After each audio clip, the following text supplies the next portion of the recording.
We begin the story with a controversy surrounding the beautiful actress Chai.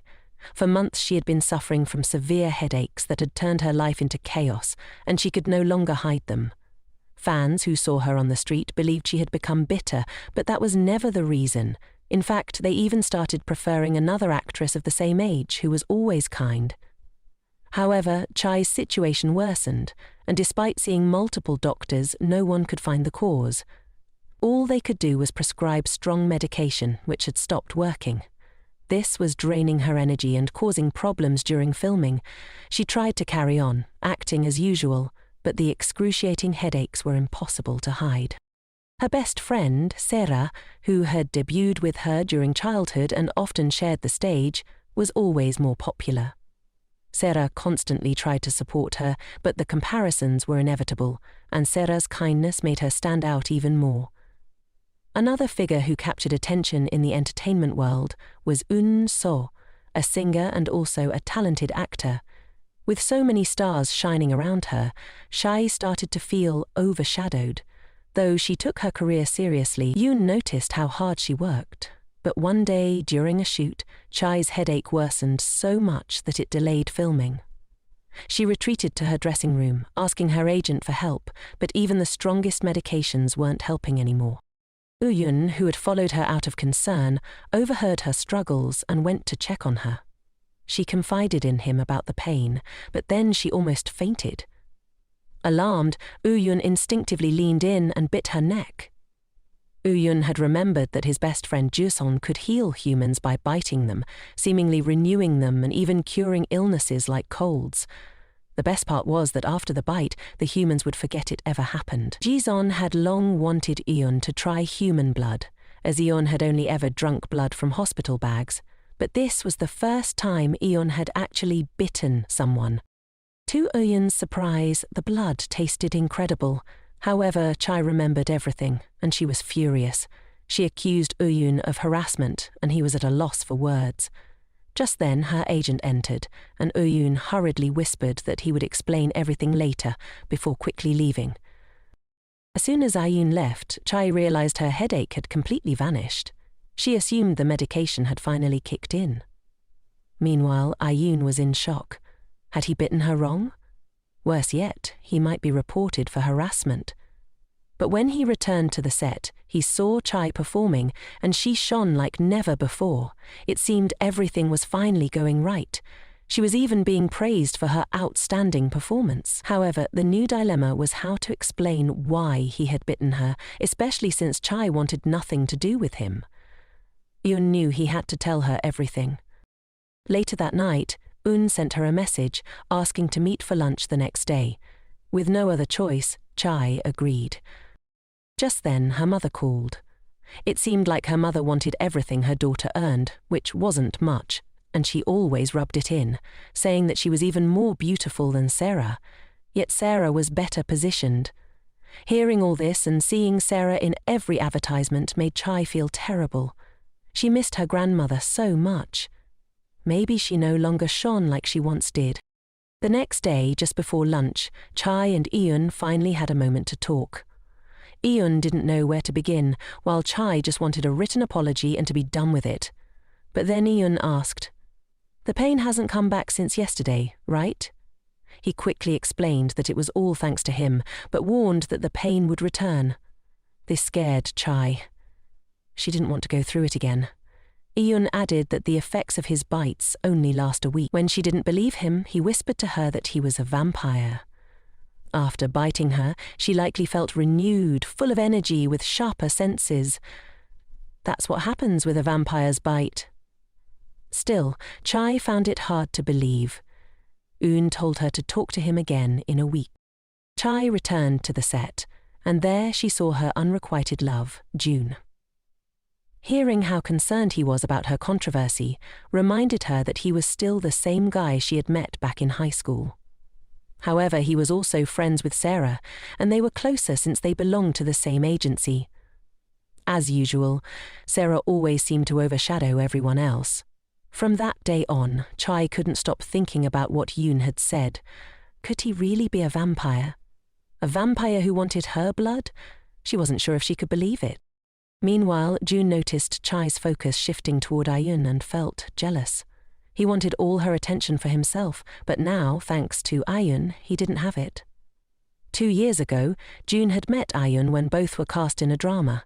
It seemed that Ayun had only a secondary role, but as soon as filming began, he captured everyone's hearts with his acting, and his famous line, "Come to me," attracted many fans. Because of this, June, who had a chance to win an award, lost out as Ayun's fame skyrocketed. Now it seemed like Ayun even wanted to take Chai from him, though June knew that Chai was still crazy about him. As the days passed, it appeared that Uyan was avoiding Chai. But it didn't matter anymore. That night, her agent informed her that she might be offered the lead role in a drama written by the screenwriter Verano Azul. This excited her, and she knew she had to be well prepared for the day ahead. She needed to convince the director to cast her, as he wasn't sure due to the controversy she was currently facing. However, the next day her nightmare returned. The headaches came back. Meanwhile, Un was at home, enjoying a day off. He thought about Chai, as they had known each other since childhood. They had spent a lot of time together with Chai's grandmother, whom Un also considered his own. Chai's grandmother had asked Un to take good care of her, and he had promised to do so. Then he realized that today marked exactly 1 week since he had bitten her. Even though he wasn't supposed to work today, he decided to visit the set to check on Chai. On the other hand, Chai was feeling anxious. Today was the last day of filming, and tomorrow was her meeting with the director. If she didn't do well, she would lose this great opportunity. But the solution soon arrived when Un showed up at her car. At first, Chai couldn't believe she was about to resort to this, but she had to try everything. She told him how much she had tried to stop her headaches, but no doctor could explain the cause. After hearing this, Ayun offered to help. Just at that moment, Sarah arrived and saw them standing very close together. To avoid any misunderstanding, Chai quickly made up an excuse, saying they were practicing for a new drama she would be starring in. She then told Sarah about the project, a very promising drama, which immediately piqued Sarah's interest. But what piqued Sarah's curiosity even more was whether Chai was close to Ayun. Chai casually mentioned that she wanted to become closer to him. That night, Jun, feeling desperate, went to talk to Ayun. He was worried that maybe Chai was turning into a vampire or something similar. He was curious about the myths like sunlight and garlic, but Ayun assured him none of that was true. The only effect of biting someone was that it revitalized them. Despite this, Chai begged Ayun to help her by biting her every week. However, Ayun wasn't sure about it. She didn't have anything to offer in return, so for now his answer was no. Still, thanks to the bite from that day, she would be able to give 100% in her meeting the next day. Meanwhile, that evening, Sarah was talking to her representative, asking about the lead roles available at the moment. Her representative recommended the drama My Favorite Idol, the very same one that had been offered to Chai. But since Sarah didn't like the lead actor in the project, she turned it down, preferring to try a different genre that wasn't romance. The next day, Chai arrived nervously at the set of My Favorite Idol. She introduced herself to the screenwriter Myung Kim and the director Jong Go Lee. The director was the only one unsure about casting her, but Chai promised not to cause any problems. After reading a bit of the script, she began to act, completely convincing them, and she was accepted as the lead actress. Afterwards, the screenwriter Myung Kim wanted to talk to Chai. It turned out they already knew each other from when Chai was very young. Mrs. Kim had been an assistant writer on a drama, but she was often mistreated on set. One day, after a last-minute script change, she was blamed for everything, and the lead actress almost walked off set without filming. But Chai intervened, offering to film her scenes first, saving the day. Mrs. Kim noticed how exhausted Chai was back then, but was grateful for her help. Since that day, Chai had always been kind to her, which motivated Mrs. Kim to keep writing and chasing her dreams. That day, Myung Kim promised to help Chai when she needed it. This is why she recommended Chai for the role, besides her talent, of course. Chai took it all very seriously. She couldn't let Mrs. Kim down, so she was determined to get Un's help. On Thursday, there was a party for all the actors who had wrapped up filming on their latest project. Although Jun was with Chai, as soon as Eun appeared, Chai slipped away from his side, which infuriated Jun. Jealous, he butted in, telling everyone that Chai was head over heels for him, so much so that she would do anything for him. This gossip spread quickly. Meanwhile, Chai sat down to enjoy her meal with Ayun. She didn't know what to offer in exchange for his help, so she did everything she could to please him, serving him food, giving him raw meat even though she didn't like it, and piling on more and more. It became a bit awkward, but Ayun just saw her as the same girl he had known since childhood. In the middle of everything, Ayun overheard people talking badly about Chai. At that moment, the actors from the cast began giving their thanks for participating in the project. But when it was Chai's turn, everyone looked at her with disdain, thinking of her as an easy girl. When it was Sarah's turn, however, everyone admired and praised her, which greatly irritated Ayun, who was a big fan of Chai. As the night was coming to an end, many people asked the actresses for autographs, but no one approached Chai. Jun, however, asked for one on behalf of his nephew, and they took a beautiful photo together. A little later, Eun noticed some men whispering and overheard the whole controversy. He realized that the nasty rumors about Chai were all because of Jun's bragging. Eun tried to confront them, but there wasn't much he could do to stop the gossip. Returning to Chai, Ayun found her still with Jun, but Jun blocked him from getting close to her, not wanting to make the rumors worse. Just then, Chai received a phone call, and when she stepped away, Jun seized the opportunity to try to make Ayun look bad by insisting he drink with him. Meanwhile, Chai got bad news. Her agent had been in a minor car accident, so she would need to take a taxi home. As she was on her way back, she ran into the director of the drama they had just finished, who was talking on the phone. Back at the party, Jun's plan to outdo Yoon backfired, and he ended up completely drunk. When Chai returned, she saw the state he was in and followed him as he staggered away to give him some water. Jun was on the verge of confessing his feelings for her when Serat showed up. Jun's agent had asked Serat to take care of him, so she took him away. After this exhausting day, Eun approached Chai and suggested they take a walk together. During their walk, Chai told him about her exciting new opportunity. But, above all, how difficult it would be to deal with the headaches, especially if he didn't help her. She didn't know what to do to win him over. Maybe entertain him? Perhaps with a dance? Jun was intrigued, and Chai danced with passion. Even then, Jun still refused to bite her every week, but seeing her beg, he couldn't resist. Since another week had passed, he couldn't resist. Since another week had passed, he took her hand and not her neck. It was because her arms were always covered, but no matter where he bit, it would have the same effect. This time, the bite was her payment for the dance. A bit later, the party ended, and Chai was searching for a taxi but couldn't find one. Yoon offered to take her home. During the ride, Chai asked if Yoon's manager knew about his true identity.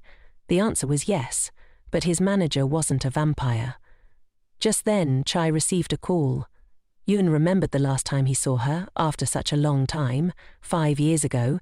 He had been excited to see her again and thought she'd recognize him, but that wasn't the case. She, as always, ran straight into Jun's arms. That jerk always spoke badly of her, or made others think poorly of her. When Chai hung up the phone, Yoon asked her why she liked Jun. She didn't deny it, but hadn't realized anyone would notice.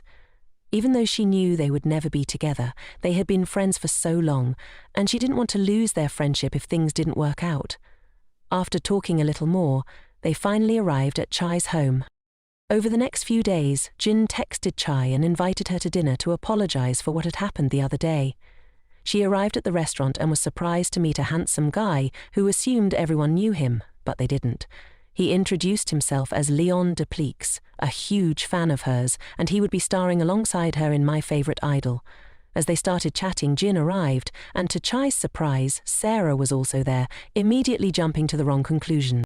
Meanwhile, Yun had a visit from his nephew, who came with his mother. The boy wanted to see the autograph he had asked for, but surprisingly he didn't want Chai's, he wanted Sarah's. To make up for it, Yun promised to give him a PlayStation 5.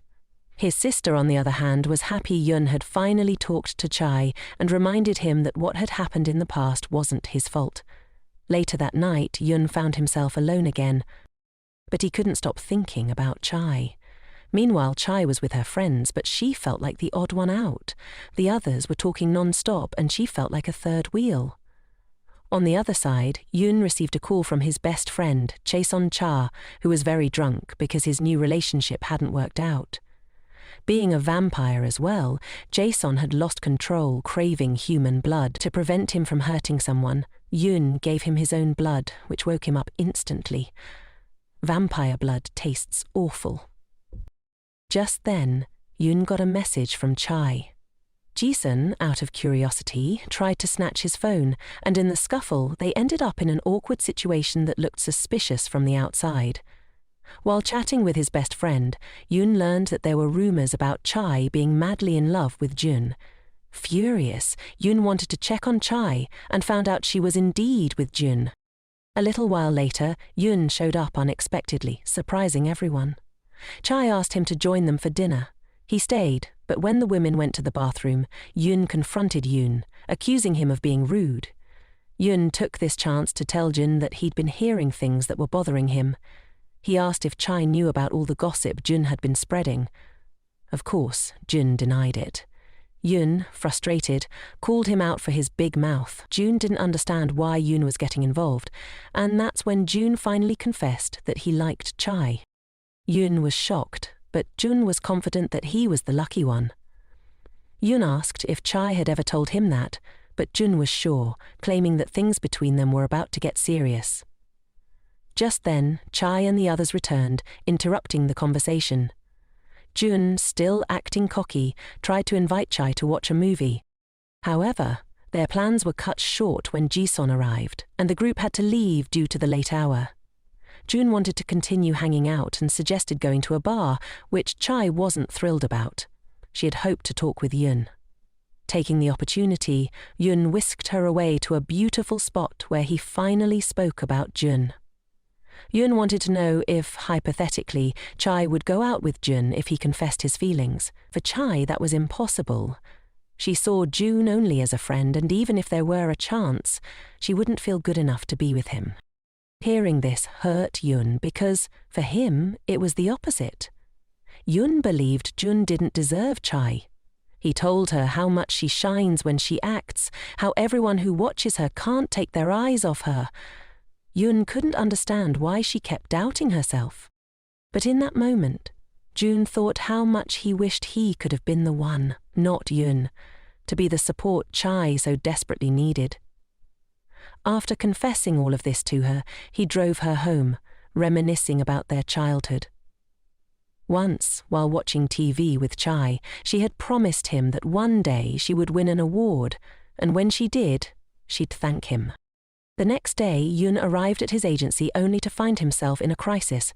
Photos had surfaced of him in a compromising situation with Jiseon. But since Jiseon's face wasn't visible, Yun was the only one caught in the scandal. He explained the situation to his team. None of it was his fault, but he had to bear the weight of this big news alone. As a result, he risked losing roles in romantic dramas and even sponsorships from female-oriented brands. The CEO of his label suggested that he start publicly dating someone to divert attention from the scandal. They even recommended dating Ruru, another vampire, but Yun wasn't interested in dating someone he didn't have feelings for. He hoped they'd at least let him choose his partner. Meanwhile, Chai was reflecting on how it wasn't the first time someone told her she shines when she acts. She thought of Yun, but remembered that he still hadn't responded to her request. The filming of My Favorite Idol was starting soon, and if she wanted to convince him, she needed to do her research. She started watching interview after interview to learn more about him, until she stumbled upon a link that suggested Yun wasn't interested in women. She wrote him a message saying she would always support him, and just then he called her. He needed help and asked her to come over. Chai arrived and Jun gave her the door code to enter. Just as he was about to explain something, Jiseon stepped out of the shower half naked and called Yun baby. If Chai had any doubts before about Yun not being into women, this moment confirmed it. Yun, embarrassed, tried to pull Ji-seong away, and of course, Chai was shocked. But it was inevitable. 2 hours earlier, Yun had been preparing for Chai's visit, but Ji-seong had shown up and rushed into his bathroom before Yun had a chance to send him away. Now, as Chai was about to leave, Yun managed to stop her. Meanwhile, the band Plix always ordered pizza and got blood from the delivery person. Today, it was Leon's turn. While eating, they watched a drama featuring Chai, and Leon was totally captivated by her. Back at Yun's place, Ji-seong tried to explain his closeness to Yun. After that was cleared up, Yun went to make coffee, but as he got up, Ji-seong grabbed his hand, and just then Chai walked in again, getting the wrong idea. Once more. Finally, once they were alone, Young explained the whole situation. He then reminded her that a week ago he had bitten her, and if she wanted him to keep biting her every week, he would help her, but in return she had to become his girlfriend. Chai was confused, but Yun explained that it was because of the rumors, which had started thanks to Jason, and given the situation, he couldn't deny them publicly. She understood perfectly, and since her label had already suggested she enter a contract relationship, she thought that dating Yun would make everything easier. They could meet once or twice a week, be seen together, and he would bite her then. Given both of their circumstances, it seemed like the fairest arrangement, but Chai didn't feel worthy of him, and wasn't sure if this was the best choice for him either. To Yun, however, she was wonderful, and that's what mattered. Chai asked for a little time to think, but she really needed his help today. Yun didn't hesitate to help her, and was about to bite her, but Chai wasn't quite ready. In the past, she hadn't been fully aware that he was going to bite her, but this time, thanks to the bottle Ji-seong had left behind, they used it to make the bite less obvious. As they sat together, they began to talk about life. Chai wondered if it wouldn't be better for Yun to truly date someone he actually liked. But he confessed that he was still in love with his first love, so for now there was no one else. The thing is, his first love was her. As they turned on the TV, Leon appeared on screen. Chai mentioned that Leon would be part of the cast for My Favorite Idol and would be one of the 3 main leads in a love triangle. Upon hearing this, Yun felt a bit jealous. Later he went to the kitchen, and when he returned, Chai was completely asleep, but when he heard her groan about a headache, he had no choice but to bite her. However, just as he did, she woke up. Startled, he stepped back and accidentally crushed the remote, which turned on the TV. A shocking news report flashed across the screen. The hottest celebrity couple, June and Sarah, were officially dating, according to their agency. Overwhelmed by the news, Chai got up. She was a bit flustered but thought it was fine. They always looked good together. She thanked Yun because she felt better now, though not completely. They began drinking to drown their sorrows. She was worried about Sarah because Jun had never been in a serious relationship before, and he always called Chai when things ended badly. Due to the situation, she told Yun she would do the contract relationship with him. They started listing the objectives, getting spotted by paparazzi, wearing matching jewelry and such. But she admitted she didn't know anything about love. Yun asked about her first love, and she barely remembered. It was when she was very young. He understood that maybe the boy never tried to reach out to her because she had always been acting. If he had wanted to, he would have already contacted her. Yun changed the topic and started planning everything for their contract. However, as the alcohol took effect, Chai suddenly began to see Yun as her first love. He resembled that boy a lot. She was about to make a move when Yun received a call. Noticing she was a little tipsy, he told her not to drink too much or she would regret it later. Chai had always felt gratitude toward Yun for looking out for her. However, now she felt awkward because he and her friend Sarah were dating. Jun asked her if she knew anything about Sarah, and she responded that she didn't. He was about to explain the news about his relationship when Chai spilled her drink, cutting him off. She ran to the bathroom, leaving her phone behind, and Yun, seeing that she hadn't hung up the call, answered it. He told June that Chai spilled her drink and had gone to the bathroom. June became annoyed, but Yun reassured him that everything was fine and congratulated him on his relationship with Sarah, telling him not to worry about Chai anymore because he would take care of her.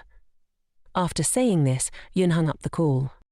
The next morning, Chai woke up startled, realizing that things had gotten a bit out of hand.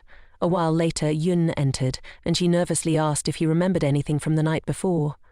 Slowly, everything came back to her. Yun had brought her clothes to change into, and they continued drinking.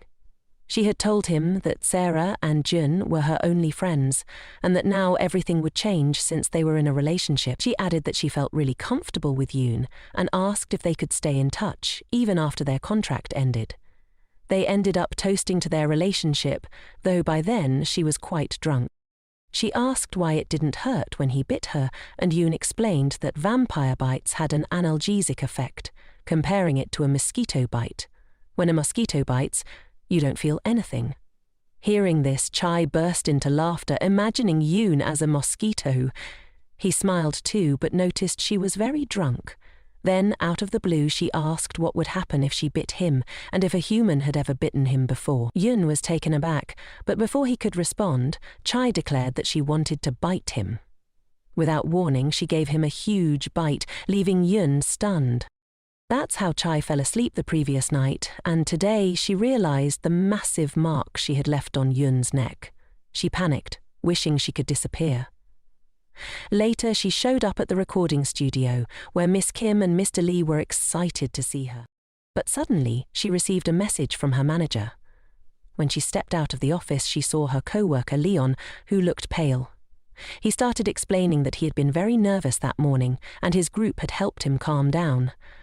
However, after eating, he realized he had overeaten, which caused him to have severe stomach pain. Chai told him that he should go to the doctor, but he didn't want to ruin her work. She reassured him that wasn't the case and asked him to wait for a moment. She went to get a pin, pricked Leon's finger and started massaging his hand. Like magic, his pain began to fade. Overjoyed, he asked how she knew such remedies, and she explained that her grandmother had taught her many home remedies when she lived with her. Leon thanked her, but his nerves were still high. He was so scared of messing everything up, but Chai told him not to worry because he was going to do great. Afterwards, she excused herself to make a call to her manager, who informed her that her acting partner had been changed and now her partner was from class Don. She was surprised, and when she returned to the studio, she found Dagon, who greeted her with a smile, telling her she looked even more beautiful than before. Suddenly, Dae-ho Choi appeared as well. He was also Chai's co-worker and a friend of Jin. Everyone greeted him politely. Once everyone was gathered, the script reading began, and the directors praised Leon for doing an excellent job. Then it was Chai and Da-jon's turn. Since some lines were missing from the script, they improvised. Knowing each other for a long time made this easy for them, and the directors loved it. After that, they started a photo shoot. Leon and Chai were taking photos together when they asked Chai to take a picture with Do-ha Choi. He thought the rumors about her being easy were true, so this jerk tried to take advantage of the situation by putting his arm around her waist. Obviously, this made Chai uncomfortable.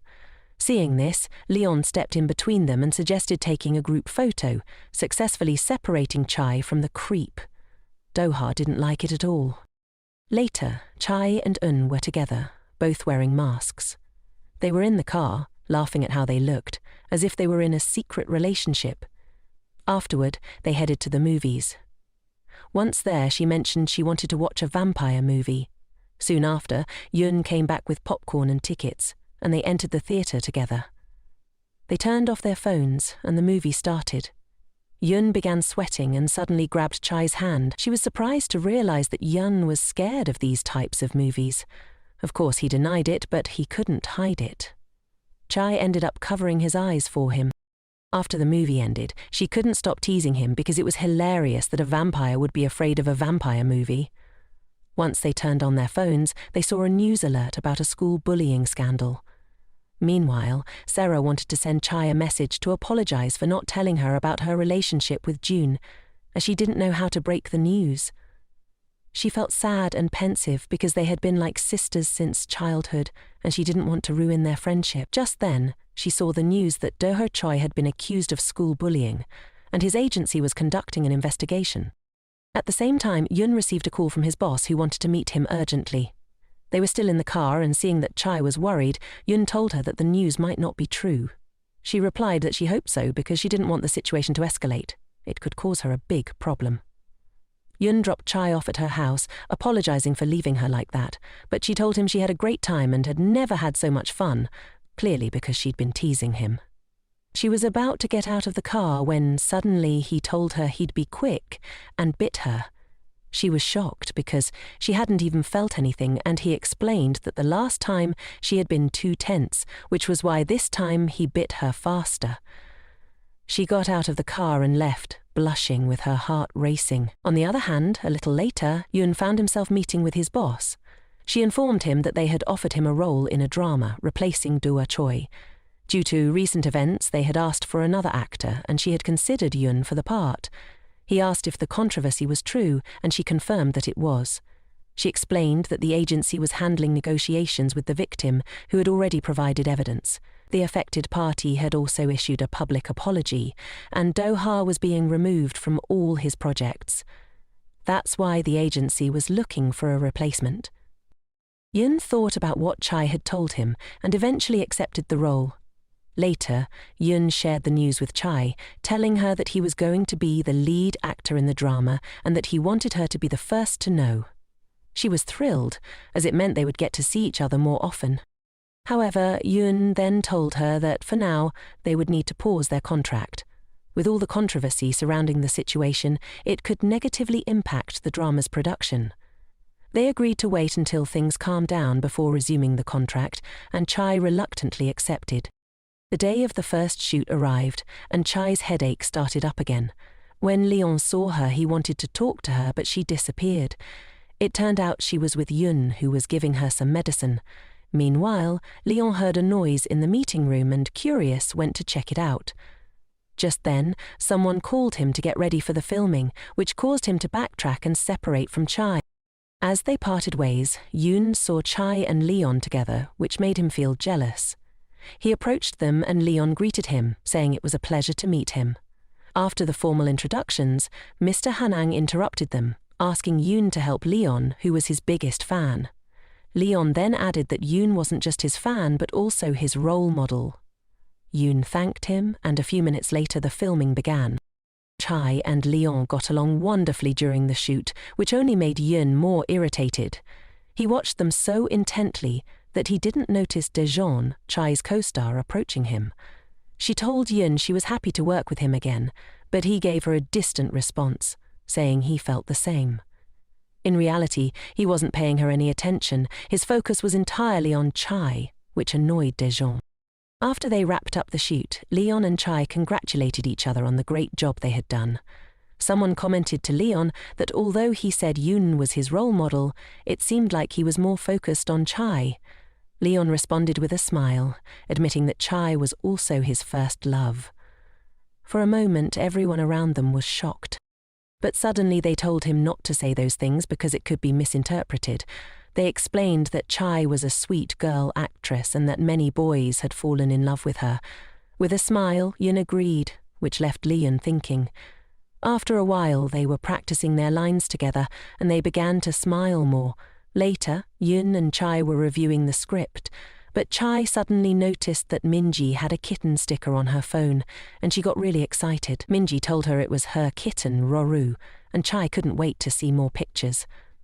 As they looked through the photos, they smiled so much that Chai completely forgot she was with Yun.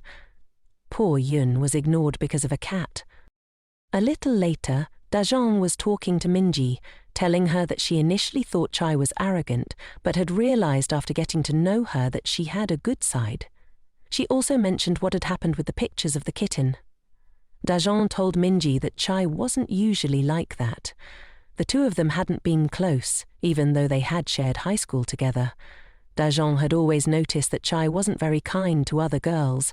This conversation was overheard by Mion Kim, the scriptwriter for the drama. Later, Yun was meeting with his boss, where he explained the situation regarding his contract with Chai. She was excited, knowing that this could lead to a real relationship, as she knew Yun liked Chai. However, she suggested he wait for now, as there were many complications at the moment. Later that night, Yun fell asleep at home and had a dream where Chai left with Leon, because, according to her, Leon was as sweet as the kitten. The next day, Chai was on set when she overheard two girls talking about how Yun had come to the set to resolve some pending issues. She was about to message him when suddenly he appeared in front of her, dressed entirely in pink, asking how he looked. She smiled and told him he looked handsome. But that wasn't what he wanted to hear. He wanted to hear that he looked cute. Later, Yun was in his car, checking himself in the mirror, wondering if he looked cute. He realized his driver was watching him, which made him feel embarrassed. His manager told him that the drama from scriptwriter Galleon was soon to premiere, and the leads were Jun Kan and Ha Jinna, with Yun being more famous than they were. However, Chai was weak in front of Yun, which left Yun thinking. The next day on set, Yun and Chai finished filming their scene.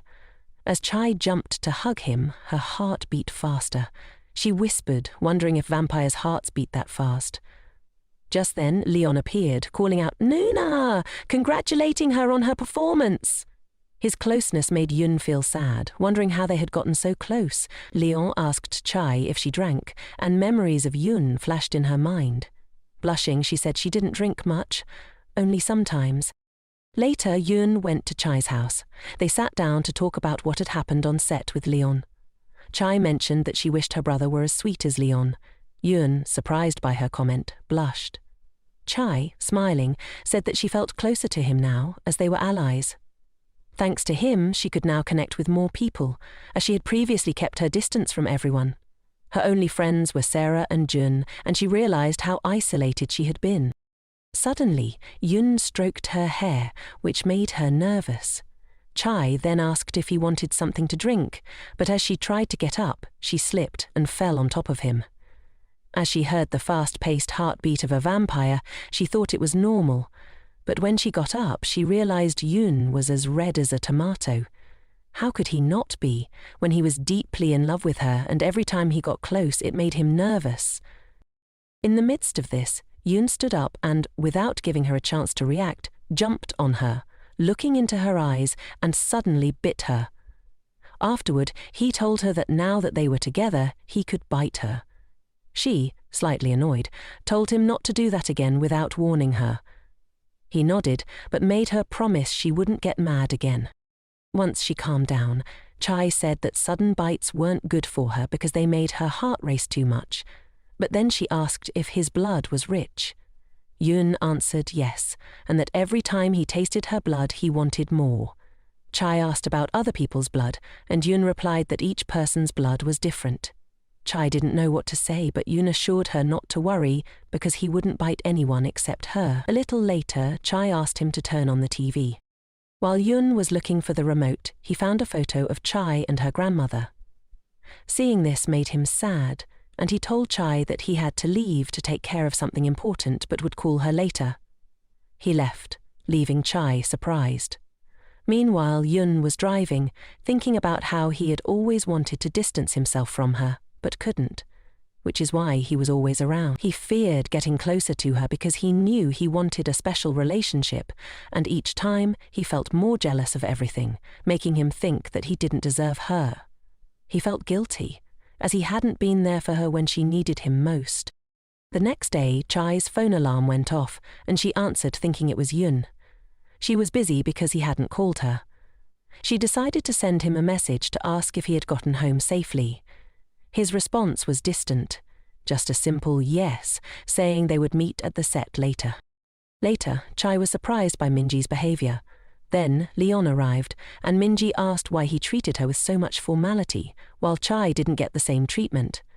Leon replied that Chai was like his sister, and Minji was his elder. Minji, not wanting to feel like an old lady, asked if they could start calling her Nuna, just like Chai. Shortly after, on set, Leon was trying to take a picture, but it wasn't coming out right. Chai, who had noticed, offered to take the photo for him, and he happily agreed. At that moment, a bunch of messages flooded Leon's phone from a fan group on a paid app. He asked if Chai was interested and if she wanted him to show her how it worked. She agreed, and they started exploring the app together. Yun, who happened to be passing by, saw them and felt really sad, so he walked away. Chai, noticing his departure, felt guilty, thinking that her closeness to Leon had pushed Yun away. That night, while lying in bed, Chai received a message from Leon asking if she had eaten. She was excited, feeling like this was a real conversation. She decided to explore more of the app and, to her surprise, got a message from Leon without a shirt on, saying he was going to bed and wished her good night. She was taken aback, blushing, especially when she saw messages from his fans, who were supposedly grandmothers. It made Chai laugh. Later that night, while chatting with Leon in bed, she asked him why he was so popular with grandmothers. He laughed and said they weren't grandmothers but teenagers pretending to be. Then he asked if she had plans for the next day. She replied that she would be rehearsing lines, but Leon suggested they practice together and that he would teach her more about the Fangirl app. The next day, they went out to eat and practice lines in the car, while also enjoying the city. Chai thanked him for taking her to such beautiful places and for teaching her more about the fan app. He continued to show her more, and at one point he put on bunny ears and made a cute expression. Chai blushed but followed his lead. Suddenly, Leon asked her when she first started liking him. Chai was curious, and Leon told her that it happened in high school, and his feelings for her had only grown stronger since then. He remembered how she had helped him when he was lost, looking for a recording studio. Chai recalled everything and asked if he had passed the audition. Leon replied that he hadn't, but that things had turned out better than expected. Since then, he had liked her, but he didn't know how to confess because he was overwhelmed with his feelings. He apologized for making her uncomfortable, and Chai, nervous, reassured him that it was fine. She thanked him for noticing her, but told him that she liked someone else. Leon was taken aback by this and understood, but he lowered his head, unable to look at her. Chai told him that for her, he was a great friend, and she was grateful to have met him. He asked her not to act distant, and she sweetly reassured him that she wouldn't. Later, Chai lay in bed deep in thought, questioning why Leon liked her and why he kept appearing in her thoughts. Yun also crossed her mind, and she realized her feelings for him were different now. She enjoyed being with him, and her heart raced whenever he was near. She fell asleep, dreaming of giving Yun a huge kiss. The next day, at the recording set, Chai was hiding from Yun, feeling like she had to keep her distance. Just then, Minji approached and asked if Chai wanted to attend the housewarming party and watch the first episode of the drama together. Chai was excited, but just as Leon arrived, she said yes, thinking that the more, the better. Meanwhile, Yun was on the phone when he overheard Minji asking Leon if something had happened between him and Chai when they were alone. Nervously, Leon denied it, saying he didn't know what she was talking about. But Chai wasn't easily fooled. She had already realized how Yun felt about her. She asked him to tell her what happened before she invited him to the party. He told her that he had confessed his feelings to Chai. Hearing this was like a bucket of cold water for Minji, who was shocked and asked when it had happened and what Chai had said. Yun explained that Chai told him she liked someone else. Minji thought it was probably Jun, but Yun insisted that he was the one she liked. He sweetly and gently asked if he could still attend the party, and Minji agreed, but only because Chai was fine with it. Later, June was in his car reading the script when someone knocked on the window. Surprise, it was Chai. Both of them sat awkwardly in the car. She had come to ask for his help, and he was about to bite her, but she stopped him and asked him to bite her arm instead.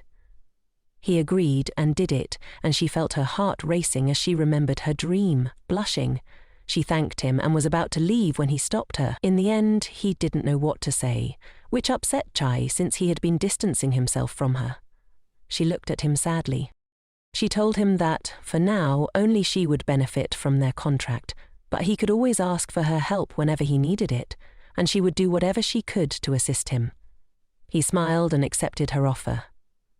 As they left, they saw a poster with a promotion for his drama. Seeing this, Yun called Sidi, asking when it had been planned. She told him that she just wanted to congratulate him. Chai thanked her, and Sidi asked if she could visit her on set. Of course, Chai said yes. Later on set, Seri saw her friend so happy with Minji and she felt down, thinking about leaving when Daeon saw her and approached. She asked why Seri had sent that gift to Chai. Seri said that it must have been from the agency and maybe soon they would send one to her too. She said goodbye, but Daeon was upset when she saw the poster featuring Chai. She was plotting something. Chai was on her way back to the set when she heard a commotion in the dressing rooms.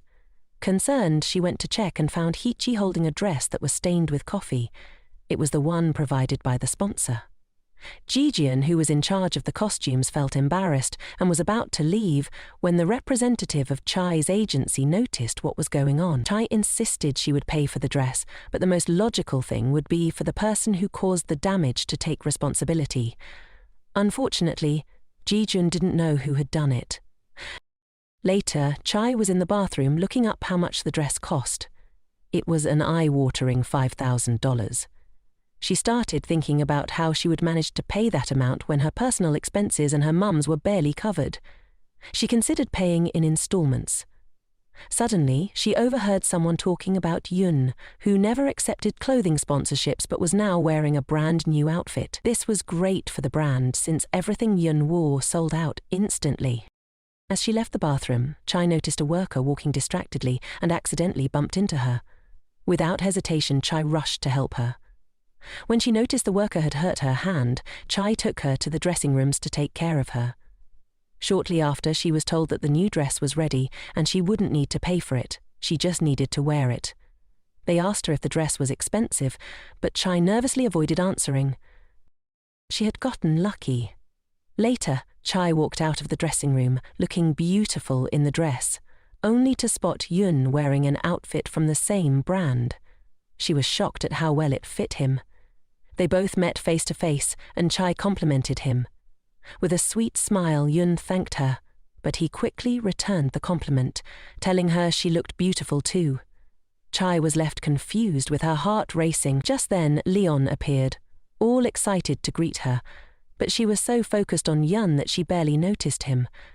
This surprised Leon a lot, and he realized who Chai had feelings for.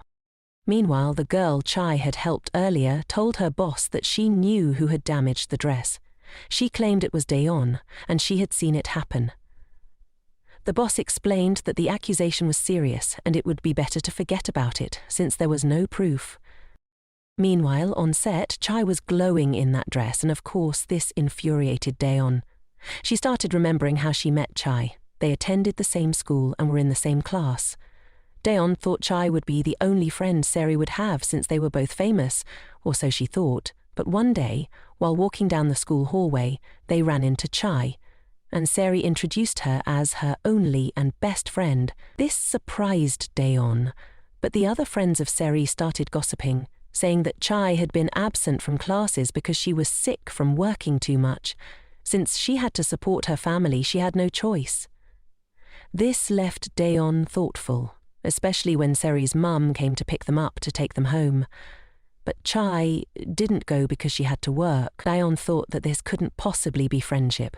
What Seri felt for Chai was pity, and that was why Chai ruined the dress, to put her in the place she thought Chai deserved. Later, Chai, Leon and Minji were discussing the party and the time they should head to Minji's apartment. Out of nowhere, they saw Yun asking if he could join. He was uncomfortable and told them he couldn't because he had a prior commitment. He just wanted to stay away from Chai for his own good. He only wanted to help her and nothing more.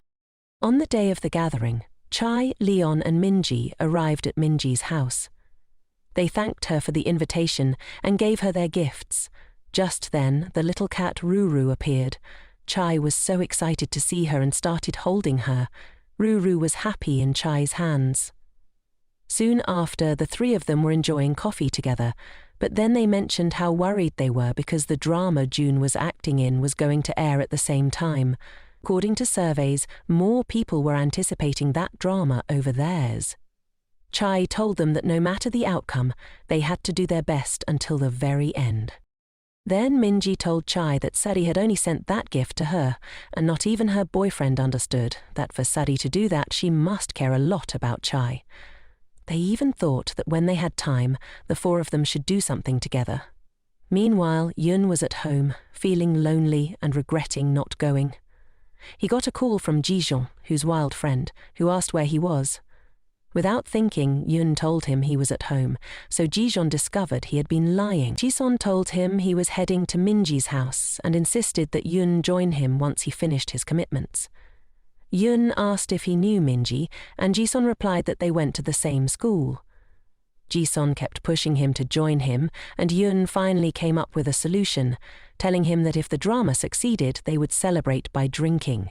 If it didn't, they would drink anyway, since Yun knew exactly how Jisun operated. He would bite anyone who crossed his path. Meanwhile, Jiseong told Yun that there were no cameras around and nothing would happen. Yun felt compelled to go and asked for the address.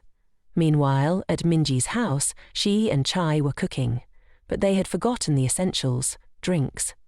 As a result, Leon offered to go buy some. Meanwhile, in the parking lot, Jiseong and Yun were already there. Yun claimed he only came to look after Jiseong. Suddenly, Yun saw Leon and Chai approaching with bags, and Jisun teased him, saying he had competition and that it seemed like Leon was in love with Chai. This made Yun very uncomfortable, especially when Leon walked slowly toward Chai.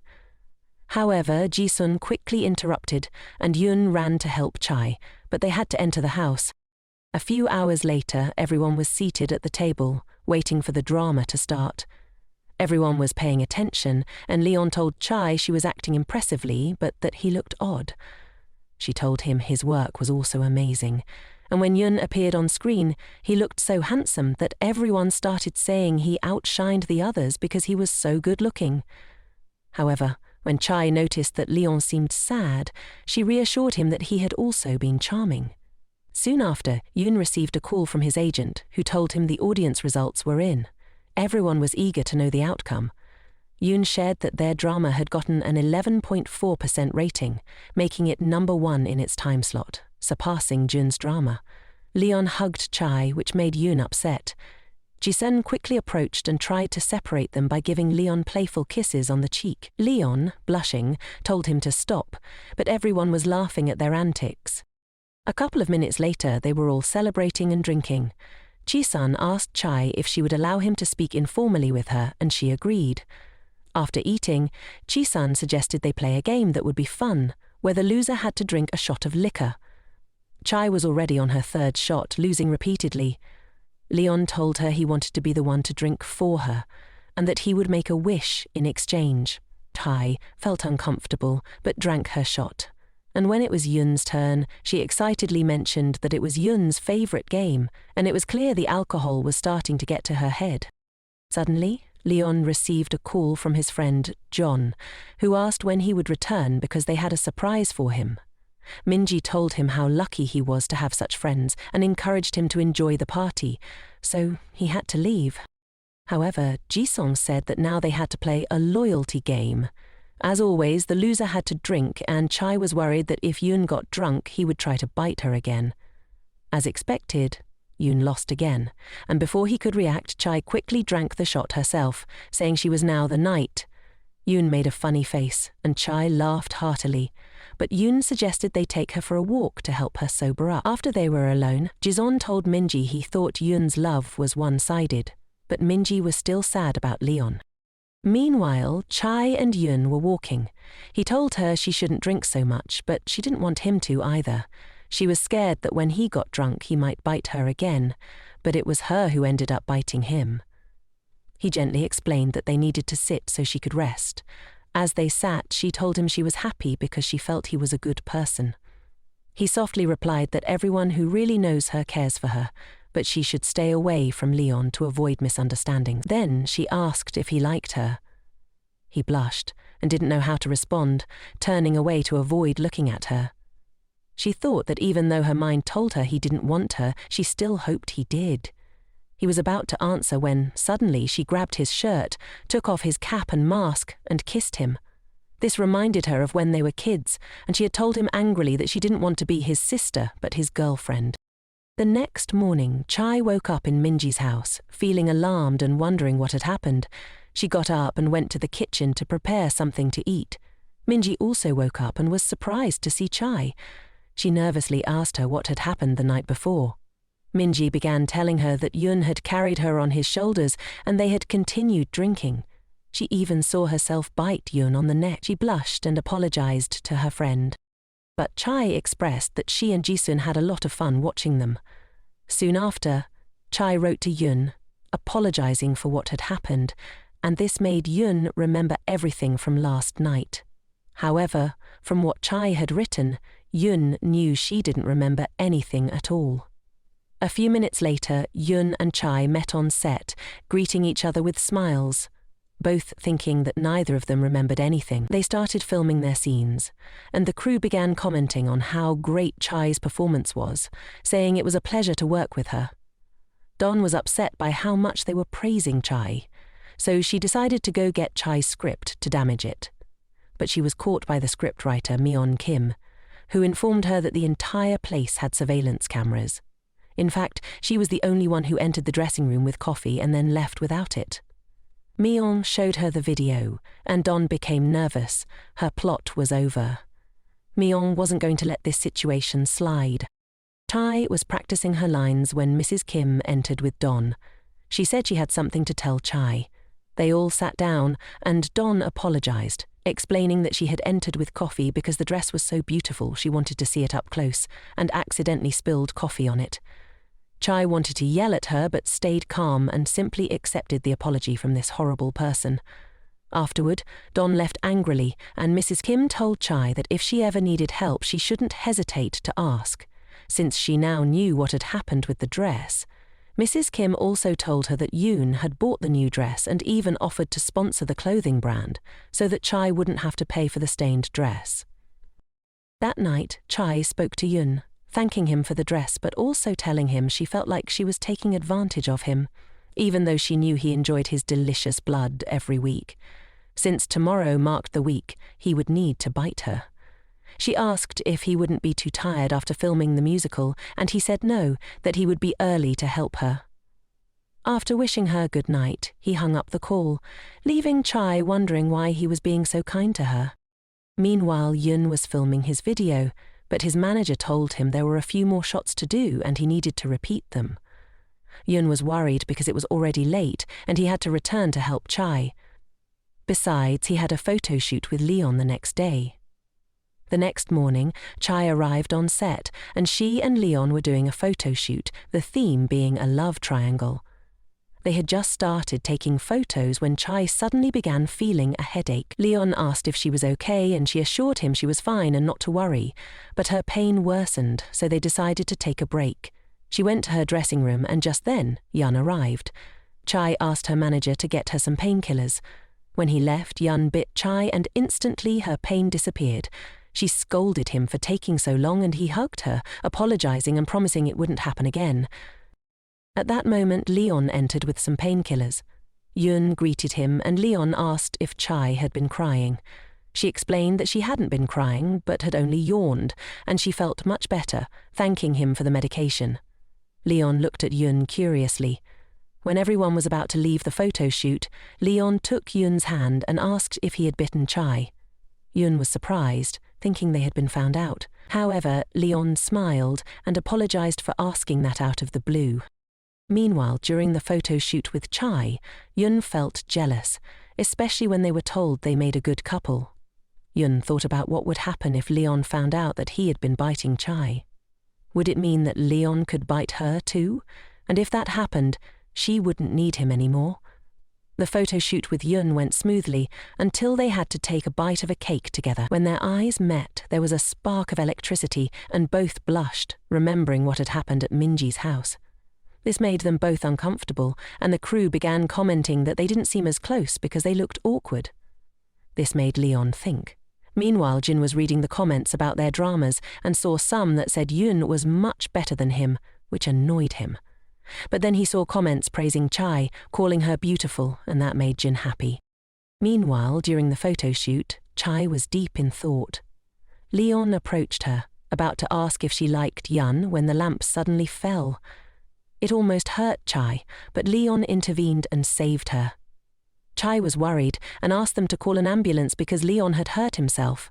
Leon headed to his dressing room. After a while, Chai went to Leon's dressing room. Since he didn't know she was about to enter, he asked his representative to put a bandage on him. When Chai saw him, she blushed, but noticing that he needed help, she immediately took care of the bandage herself. For a moment, she thought it might be best to take him to the hospital, but of course he refused, as his recovery was much faster than a human's, being a vampire. Shortly after, Chai had to leave to try on her costume. Just then, Yun arrived to check on Leon. He asked if Leon was okay, and Leon replied that it was just bruises, which would heal quickly. Then Leon told Yun that he liked Chai and asked him to help with her. Yun went silent when Chai suddenly appeared and told them that the representative wanted to see them. Leon was surprised to see Hyejeon, but Hyejeon approached Leon and whispered to him, "I'm sorry, but I can't do it." Leon was shocked, but when Hyejeon noticed Leon was limping, he offered to help. However, Yun, being jealous, didn't let him and instead carried Leon on his shoulders. Everyone commented on how great they looked together. Later, Chai mentioned that she had heard of a massage that could help with bruises, and she was going to give Leon one, but Yun intervened, saying he would give the massages instead. At the cafeteria, they were about to eat, and Leon mentioned that his hand was still shaking. Chai was about to feed him, but Yun grabbed the chopsticks and started feeding him instead. Hyejeon was happy to see how well they seemed to get along. Later, Yun was exhausted and thought about why he couldn't simply ignore them and pretend not to care. The more he thought about it, the more frustrated he became, especially when he received the next script. Oh, a surprise, Chai had a kissing scene with Leon, and the jealousy started to rise. It had been a week since he had bitten her, and Yun called Chai to tell her that he was waiting for her at his house and asked her to bring the script. She was surprised because he told her that since they would be together, they could rehearse. She happily agreed, and in the afternoon arrived at Yun's house. Since he said he would be late, he gave her the code to get in and make herself comfortable. But when she entered, she found the TV on. While waiting, she fell asleep and dreamt of her childhood love. When she woke up, she was startled to find herself hugging a child who looked exactly like the boy she had remembered. Soon after, Yun arrived home and saw his sister and nephew with Chai. Nervously, he told his sister that she shouldn't have arrived without warning. His sister, serious, told him that he should be grateful she had filled the fridge with food and, holding his cheek, asked Chai if Yun was always this kind to her. Chai replied that he was very kind to her. Then the cute nephew said he was a big fan of hers. His future sister-in-law then asked Chai if she liked to drink, to which Chai replied yes, although she mentioned that sometimes she would take out a bottle out of the blue. Yun's sister immediately asked for glasses. They began to toast to the younger sister she never had, and then the conversation turned to Yun. Chai mentioned that Yun was a very good person, but then Yun's sister asked if they were dating, and they all nervously denied it, explaining that Chai had only asked Yun for a favor. The adorable little boy told Chai that when he grew up, he would be a good boyfriend, making Yun blush, while his sister smiled. When she left, she told them to stay in touch, even if she wasn't with Yun. Chai happily accepted. The little boy, Gae-young, told his mum to leave, as he wanted to stay and sleep with Chai. But Yun carried his nephew in his arms, and he yelled, "No, Chai Nuna, poor thing!" He wanted to stay with his future girlfriend, but it was no use. Soon after, they were alone. Yun gave her her dose of medicine, and Chai looked at him intently. When he looked back at her, she blushed and quickly turned her face, thanking him. They were both so awkward, but then Chai said that his sister was very kind and that little Gae-young was so sweet. Yun laughed and told her that he was just a show-off, always wanting to win at everything. Chai said she was really surprised when she saw him because he looked so much like the boy she had liked when she was little. Her first love. Before she could continue, Yun asked if she had brought the script so they could start rehearsing. They had been rehearsing the first part for a while, and Yun suggested they move on to the next scene. Chai hesitated, saying that part was with Leon, but they started rehearsing it anyway. When they reached the kissing scene, Chai nervously smiled and said they had already practiced enough. Yun curiously asked if she had kissed anyone before, to which she replied no, but that this scene was with Leon. He explained that it would be awkward because of the cameras and the crew, and she nodded, understanding. As always on YouTube, there are thousands of tutorials on how to kiss professionally, but of course he wasn't going to watch them. Suddenly, Yoon, getting closer to Chai, suggested that she practice on him. She got very nervous, her heart pounding, and quickly said no. Yoon, a bit sad, accepted her refusal, thinking he might be coming on too strong. Seeing this expression, Chai told him to start over. They began again with the kissing scene, and, nervously, she asked, "What if my fangs come out in the middle of it?" Yoon, reassuring her, said not to worry because that wouldn't happen. He gently cupped her face and kissed her. It was a long kiss. Meanwhile, at a nightclub, Jisung was celebrating her friend's birthday when Yoon arrived. An unwanted guest. They introduced themselves and Jisung mentioned that she had heard a lot about Yoon. Her friend started teasing her, asking if she was happy with her drama and why she hadn't been seen with him lately. Yoon explained that she was choosing her next movie project. Suddenly, one of her friends asked if it was true that Yoon went to the same school as Chai. Yoon confirmed it, and upon hearing this, the friend asked him to help with Chai. But the other friends joked, saying that Chai liked Yoon and followed him everywhere. They started talking badly about Chai, and Yoon, in his vain manner, said that since Chai also liked him, he chose her, of course, because she was the best option. Then Jezun asked Yoon if Chai had confessed her feelings to him. Yoon arrogantly replied that it was obvious. Jezun laughed, saying maybe he was just fooling himself. Yoon got furious, and his friend said they had always thought that Chai liked Yoon, but Jezun disagreed.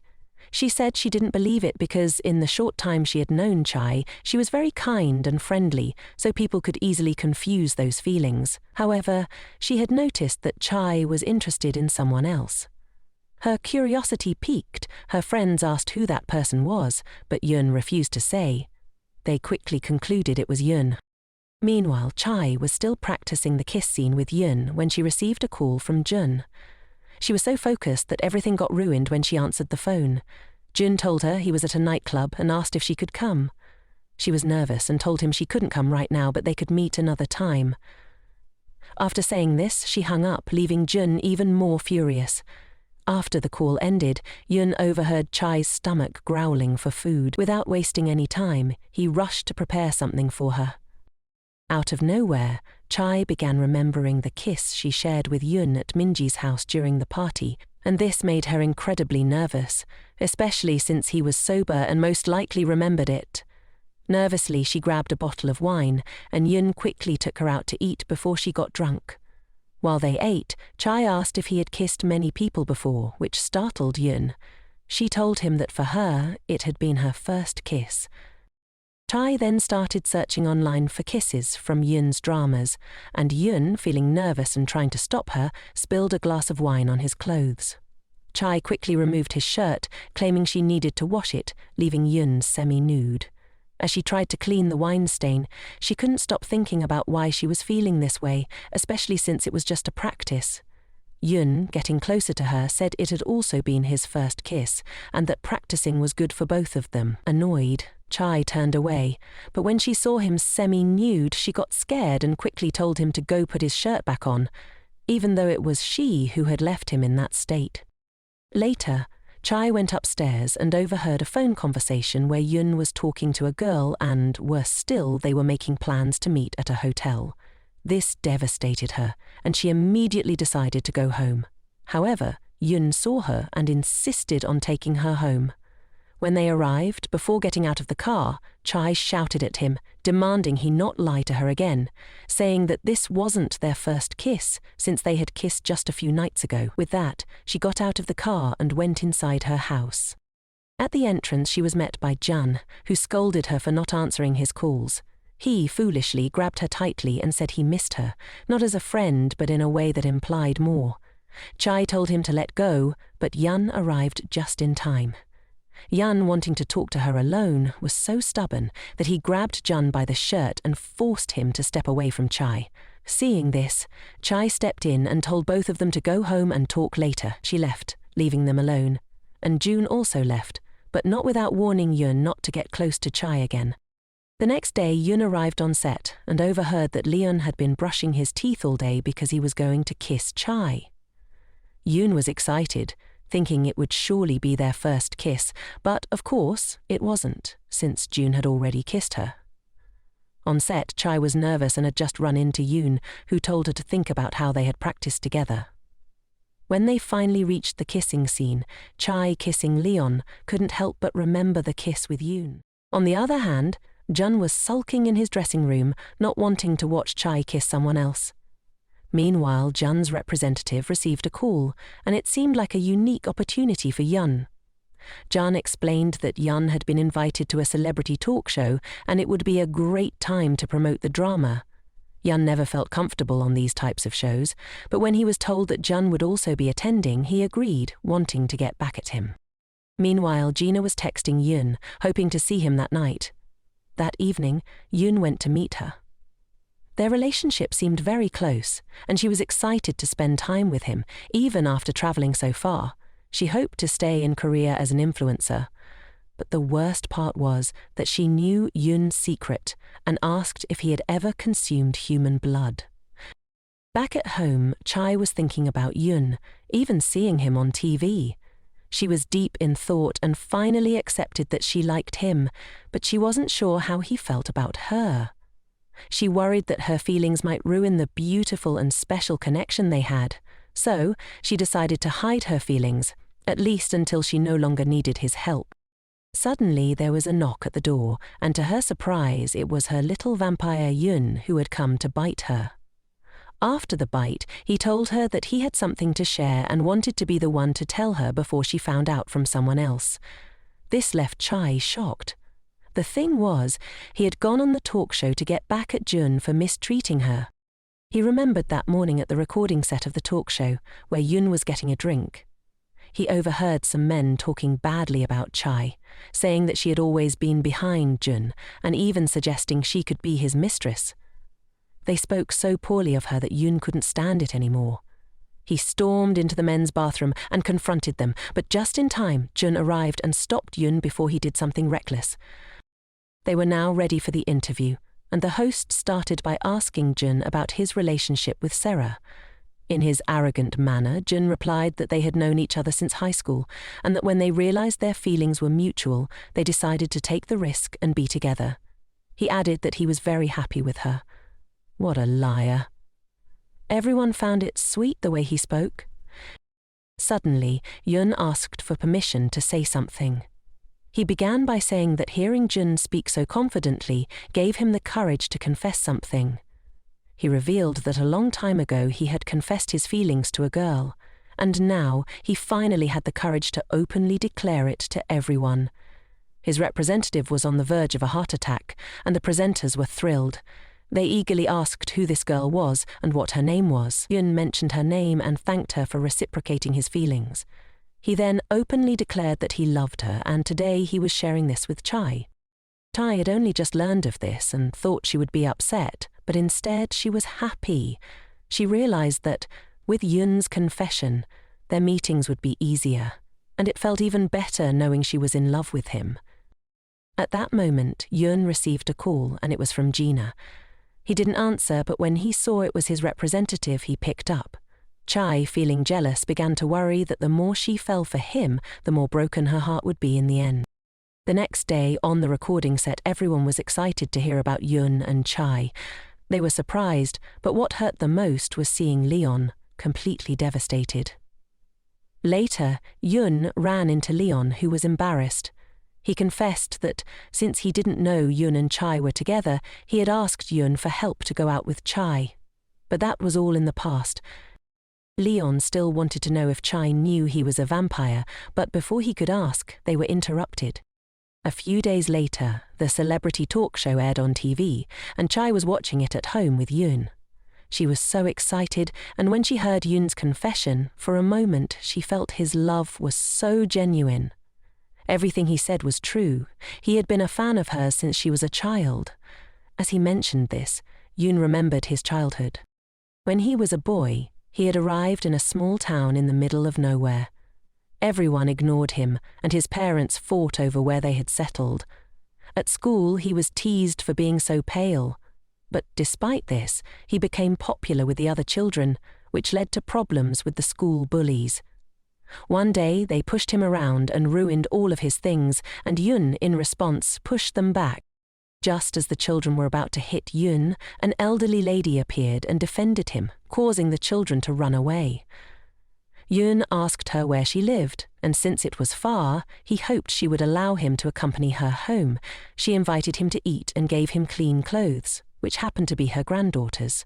She was lonely, and Yun quickly became a dear friend to her, visiting regularly.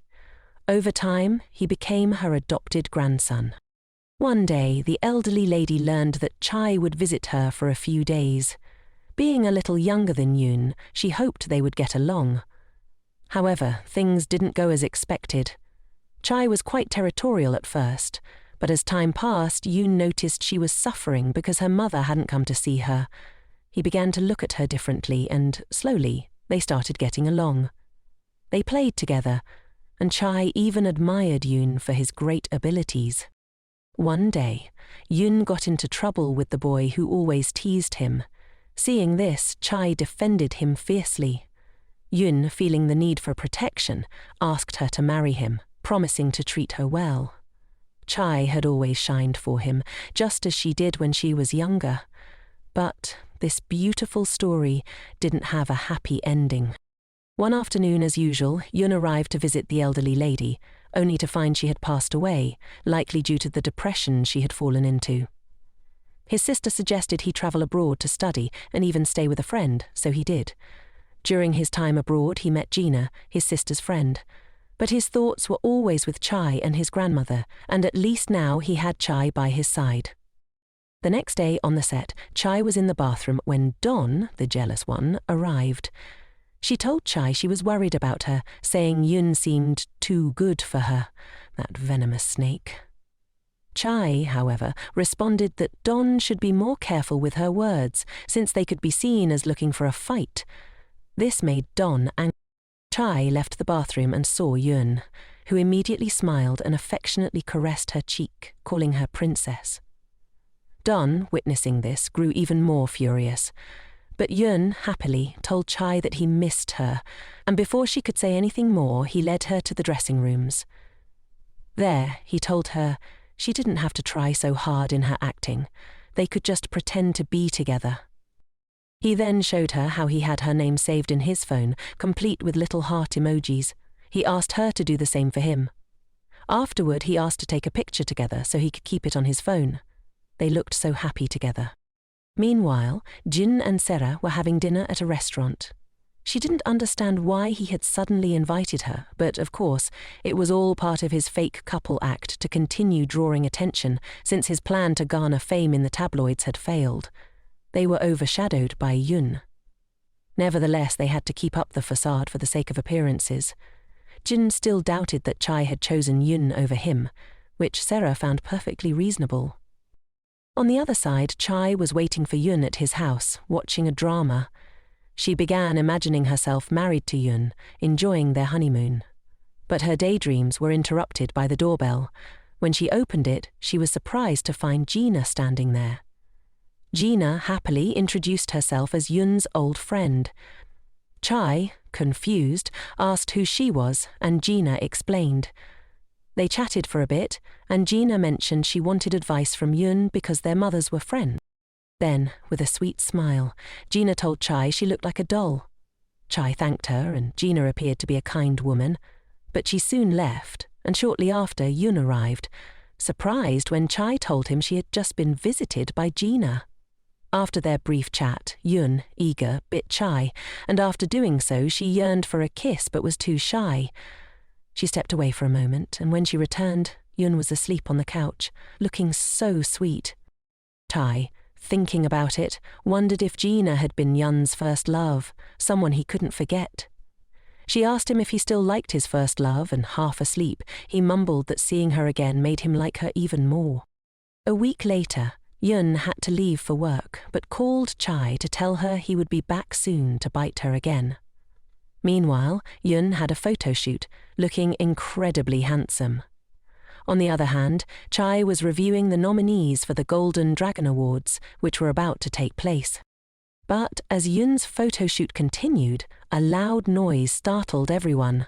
The weather was getting worse, and when they reached the airport, they found out the flights had been cancelled due to the storm. Yun was anxious and needed to see Chai. With no other option, he called Jisun, who was enjoying a vacation. The only person who could help Chai now was Leon. Later, at the Golden Dragon Awards, Chai prepared in her dressing room. Out of nowhere, the headache returned.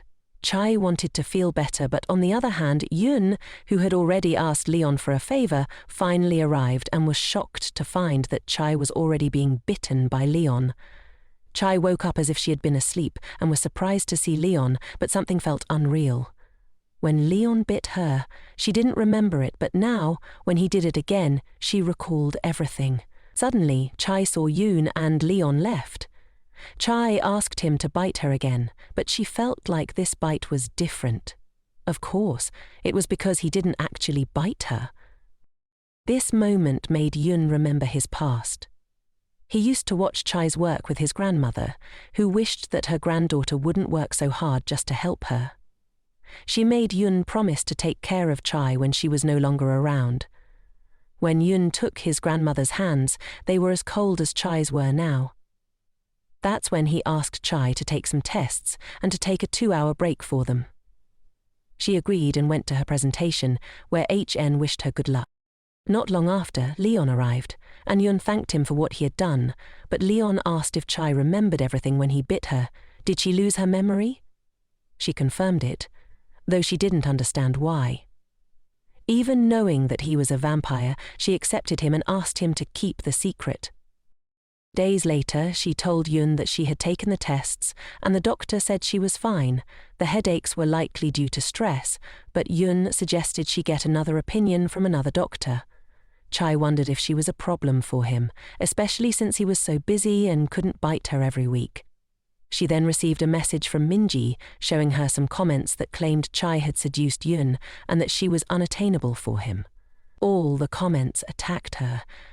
Minji called her to check on her, mentioning that Daeon had once said something similar to what had been posted. That made Chai remember what she had been told in the bathroom. She thanked Minji for being her friend, but decided that now she needed to find out who had posted those comments.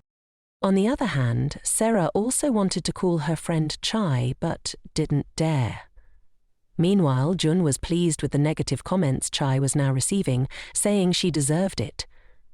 A little later, Yun arrived at Chai's house with Leon. While Chai wasn't paying attention, Yun hugged her and gave her a little bite. Soon after, they started talking about the rumors.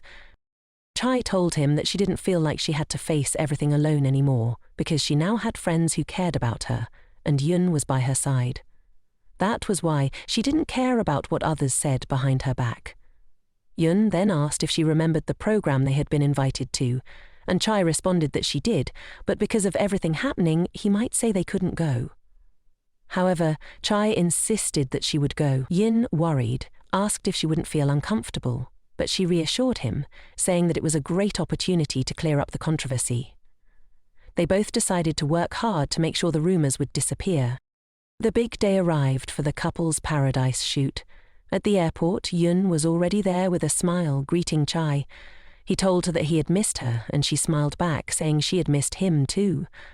Yun thought she was talking about him, but actually she was referring to her beloved vampire, Yun. Suddenly, Chai greeted Ka, who waved at her happily.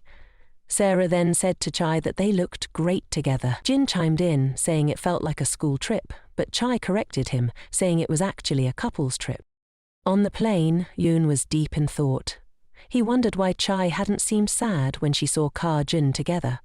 He asked if she was nervous, and she said a little, but mostly she was excited because it was her first time flying and she would visit a place famous for honeymoons. When she said that, Yoon imagined their own honeymoon, which made her blush. She quickly told him she had watched videos to make sure everything would go well, and he smiled, saying, "My girlfriend is amazing." Both of them were happy, but June, on the other hand, was furious. Once they arrived at the event location, they were told to change clothes, and in 3 hours they would meet at the pool. Once there, they began preparing, welcoming the 4 most iconic couples in the entertainment world. They explained everything about the contest and what Couples Paradise had in store. They were told that the perfect honeymoon wasn't within everyone's reach, as only one couple would have the chance to win this amazing trip. And so began the first challenge, which was for the men, and they had to be in swimsuits because the challenge took place in a pool. June, the vain one, walked out thinking that, even though it was a couples event, his good physique would make everyone fall in love with him. However, he didn't count on the vampire stealing the spotlight with his spectacular entrance, looking like a god. The first challenge was a contest to see who could make their opponent fall first, and so the match began. Jun and Yun faced each other, but when Jun was ready to attack, he was surprised to find that Yun had already gotten ahead of him. Jun had been distracted by silly thoughts, and Yun won. But not satisfied with losing, Jun started shouting that he was drowning. Yun rushed to help him but reassured him that everything would be fine because the pool wasn't deep. The funniest moment was when Chai stretched out her hand with a towel, and June, thinking it was for him, acted all proud, but no. She didn't even smile at him. Instead, she saw Ka and remembered she was with her. She walked over and told him to behave, as he was embarrassing her. It was then announced that Yun won the first challenge. Chai was so happy she ran to hug her vampire and blushed when she realized she had hugged him without any clothes on. The next challenge was for the women, and it involved hopping on one foot. Chai, and 2 other women participated.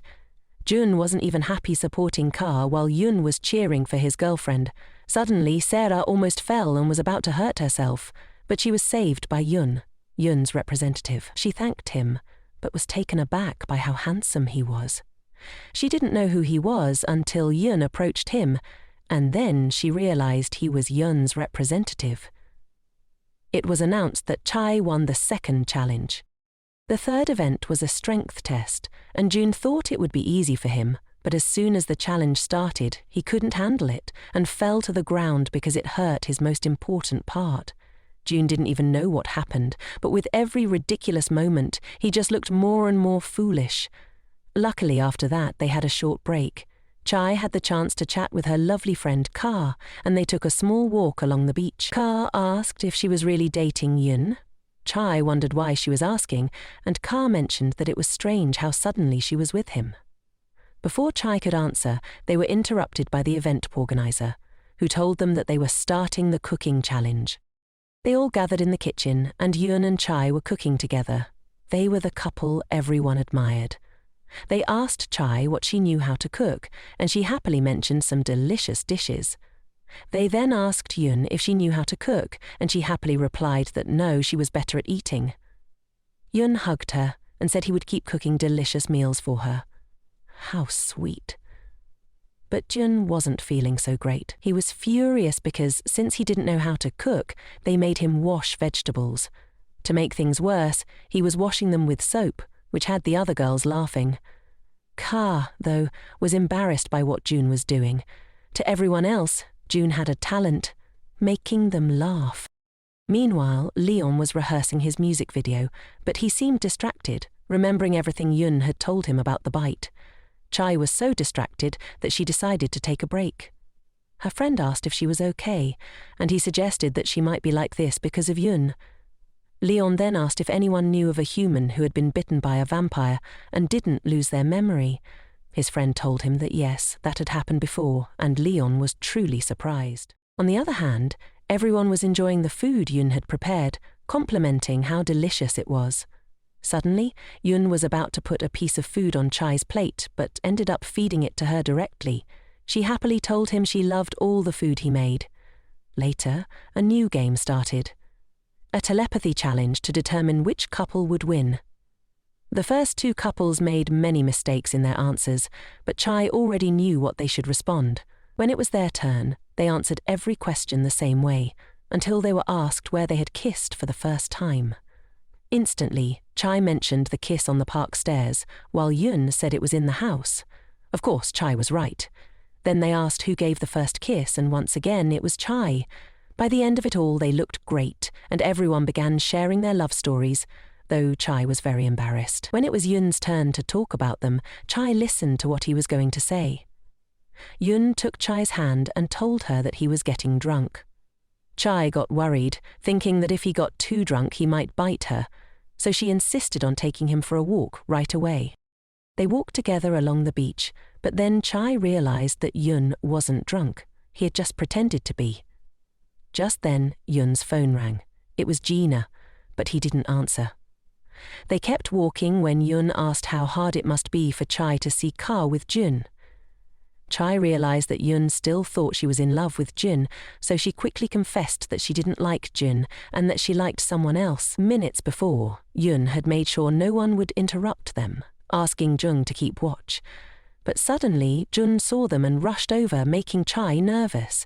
She wanted to talk to Chai, but they noticed the lovebirds were being affectionate. Sarah mentioned that all she wanted was for her friend not to get hurt, while Jun reassured her that Yun wouldn't hurt her. But Sarah was sad, thinking Chai didn't feel the same way. Jung calmed her, saying that Yun looked at her with great affection. When they saw the couple approaching, Sarah quickly pulled Jung aside to hide. They overheard Chai confessing to Yun that she didn't like Jun. She liked Yun. After that bombshell, Chai got embarrassed and ran off, preventing Yun from saying anything more. But Sarah was finally at peace and said out loud that she thought Chai was living the same thing she had. The next day the results were announced, and the winners of the honeymoon were Chai and Yun. Everyone was excited for them, except for Jun, of course. However, because of what happened the night before, Chai couldn't look Yun in the eye.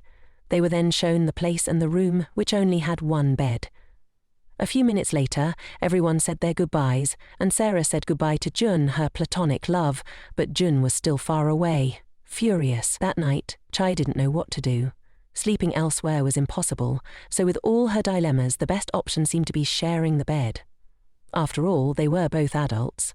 They ate together, and although Yun wanted to talk about her confession, Chai didn't want to discuss it.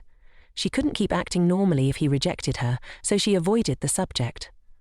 Later, she needed to take a bath, and Yun was the first to shower. But when he was finishing, he heard a scream and realized he didn't have his bathrobe, so he ran out with just a small towel. He hurried to check on Chai, who was scared because of a lizard.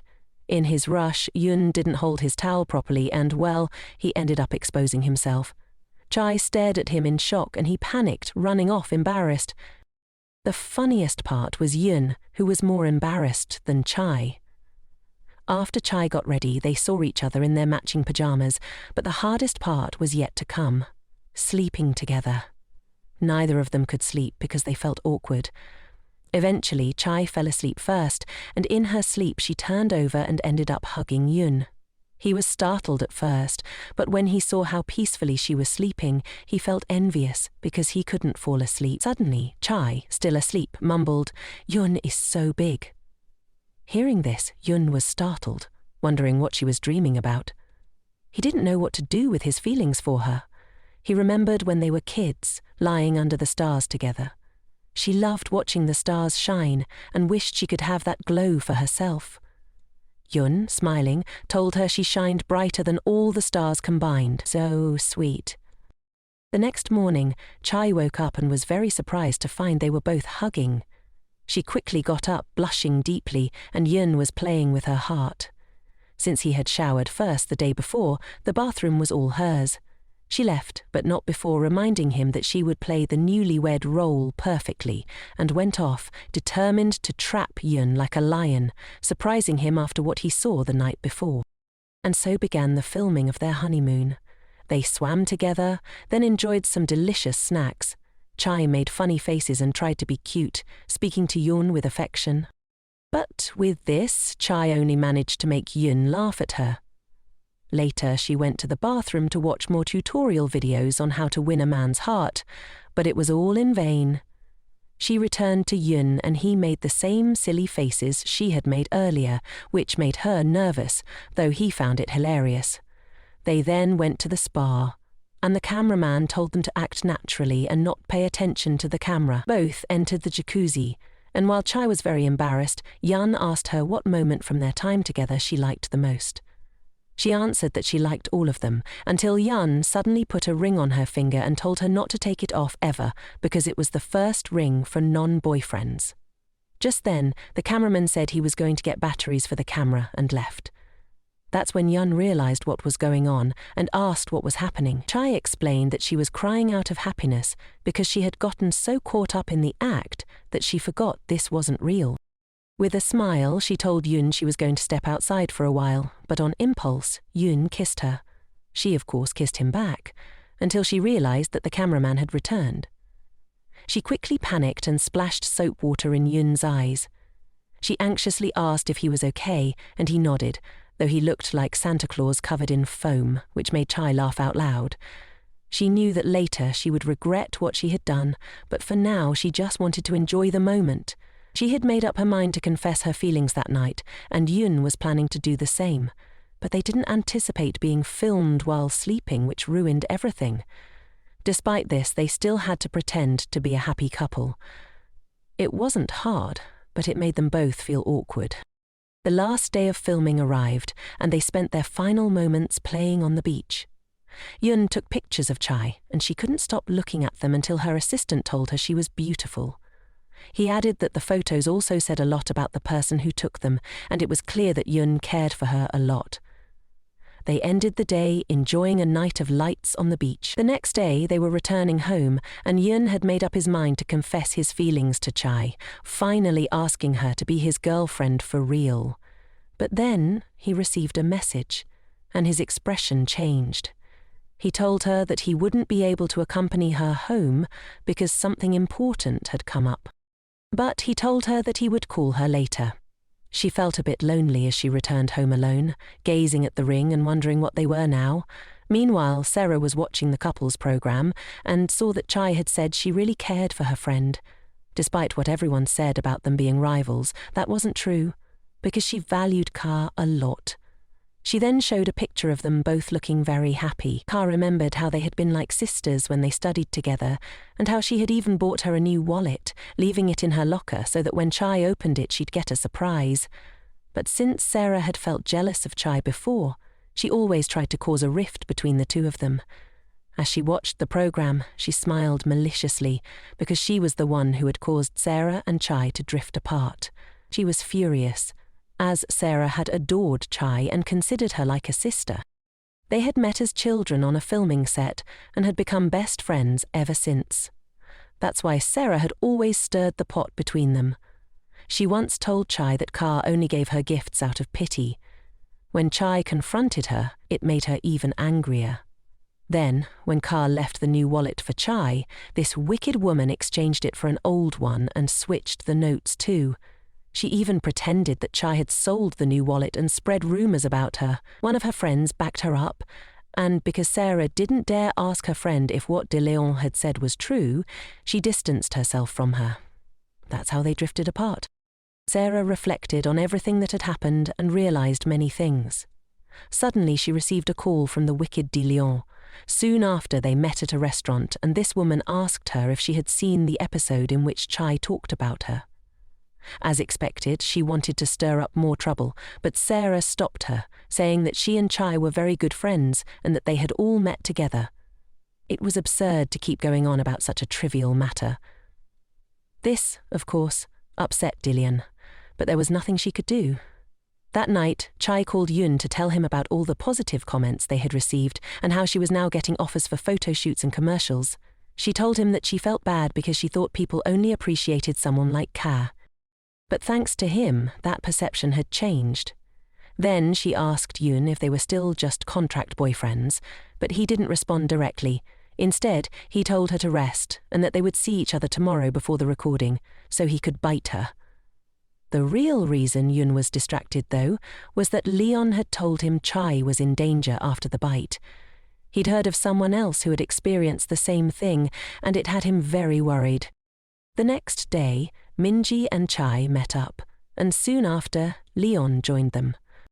Suddenly, Chai's headache returned, and just then, Yun arrived. He took her to the dressing room where he bit her, but to her surprise, the headache didn't go away immediately like it had before. It took a bit longer to take effect. Of course, Yun only pretended to bite her. After a little while, she felt much better. Later, they were in Yun's car, and he leaned in as if he was going to kiss her. Chai closed her eyes, but he only wanted to fasten her seatbelt. This made her blush, while Yoon found it amusing. Even though they had a date, they headed to an amusement park. Yoon was reminiscing about his childhood, recalling that he had gone to a park with his father when he was younger. Before the sadness could hit, Yoon promised that one day they would go to that same place together. He wished he could confess that he was the boy from her childhood. They arrived at the park and started riding all the attractions, taking pictures and having fun. Not long after, they were sitting down eating ice cream. Chai stared at him, and Yoon remarked that the flavor was delicious, asking if she wanted to try it. Without warning, Chai leaned in and kissed him. This surprised Yoon so much that his ice cream fell. She told him the ice cream was delicious, and he blushed as he asked who had taught her to do that. Nervously, Chai said she was just curious, and since Yoon didn't want to fall behind, he said he was curious too and wanted to kiss her. But before he could, Chai jumped up, seeing a cute dog about to eat the ice cream. They found its owner and then continued enjoying the park. They even rode a roller coaster, where Chai was scared, but Yoon encouraged her and took pictures of them together. As they headed home, Chai was happy because she had so much fun. Before going home, though, she asked if they could stop by a special place. When they arrived, she said it was beautiful and asked why he hadn't been here before. Chai explained that she had visited with Leon, and Yoon, knowing that Leon had confessed to her there, felt a little uncomfortable. But gathering his strength, Yoon smiled and said that he really liked her. She was surprised, and just then it started to rain heavily, so they took shelter under a tree. Yoon looked at her intently and suddenly hugged her tightly. She was confused, feeling like Yoon was crying. Later, they went to eat, but Yoon was still sad. He told Chai he had something to confess. Just then, Gina appeared with a smile and greeted Chai, unaware of what was happening. Yoon asked Gina to wait outside and then told her that his first love was Gina. He explained everything about the contract and said that Gina would wait for him until it was over. He thanked her for her feelings, but said he needed to be honest with her before her feelings grew. He promised to keep helping her so she wouldn't be affected by it. He left her alone, and Chai was heartbroken. Meanwhile, Yoon was in the car with Gina, explaining that he was only helping her because he owed her a favor. He had talked to the vampire who had been through the same situation as him, and the vampire had said that when he bit his wife, he didn't lose his memory. This made Yoon think that something special was happening between him and Chai, as she seemed so healthy. But one day the vampire's wife had suddenly passed away, and later Yoon found out that this had happened to other vampires too. The vampire warned him to stay away from Chai because she was in danger. Afterward, Yoon and Leon met, and Yoon told Leon that doctors hadn't figured out the cause of Chai's headaches. He asked Leon to help him protect her until the series ended, and whatever happened after that would depend on him. Yoon told Leon he would distance himself from Chai as much as possible, and that, during the last incident, it hadn't been him who bit her, but Leon. As expected, Chai fainted momentarily. On the other side, while Sarah was walking, she ran into her high school friend, Jaun, and they went for drinks to catch up on everything that had happened. Jaun expressed how sorry she was for what happened in the past, explaining that Dawn had forced her to exchange the gift for Chai and gave her a used wallet instead. Jaun shared how Dawn had spread so many false rumors about her, and after they had drifted apart, everyone turned their back on her. Sarah was sad and disappointed in herself, thinking her friend hated her. But Jaun assured her that she adored her. While Sarah was feeling down, Yoon was at home, drinking and thinking about Chai. Suddenly, there was a knock at the door. It was Chai, and she was also feeling down. Yoon invited her in, and when Chai saw the alcohol, she asked to drink too. As they drank, she told Yoon that although she had never been in a relationship before, she wasn't naive and knew he felt something for her. Gathering his courage, Yoon kissed her again, but then pulled away when he saw that she was crying. Chai felt terrible. But she told him, "So, you're one of those men who kiss many women even though you don't like them," though she felt he was lying. She realized she had made a mistake, and as she said this, she stood up to leave. Yoon, concerned, said he would call a taxi to take her home, but she replied that he shouldn't be kind to her, but rather help her sort out her feelings. With that, she left, leaving Yun even sadder. "It doesn't hurt. It burns, it hurts," he thought to himself. The next days, Daeon's witch-like presence was felt in the dressing room, where she was being made up for filming. She was upset, recalling what Sarah had said about her and Chai being good friends. She grew even angrier when the makeup artists started complimenting Chai. She began talking badly about her again, until Minji confronted her, telling her that she'd done the same thing a long time ago. The witch retorted that it wasn't a lie, and that Chai should behave like a lady.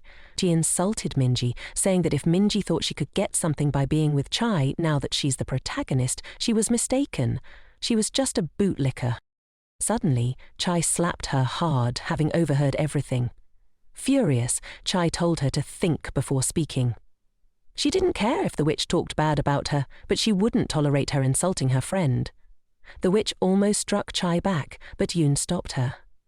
Everyone was concerned for Chai, which made the witch even angrier. She left the set and the director became stressed, since they had to reshoot, making everyone nervous. Chai, seeing this, apologized to the crew for the incident, but suddenly her headache returned. Leon, who had been watching, approached her and took her to the stairs so she could sit down.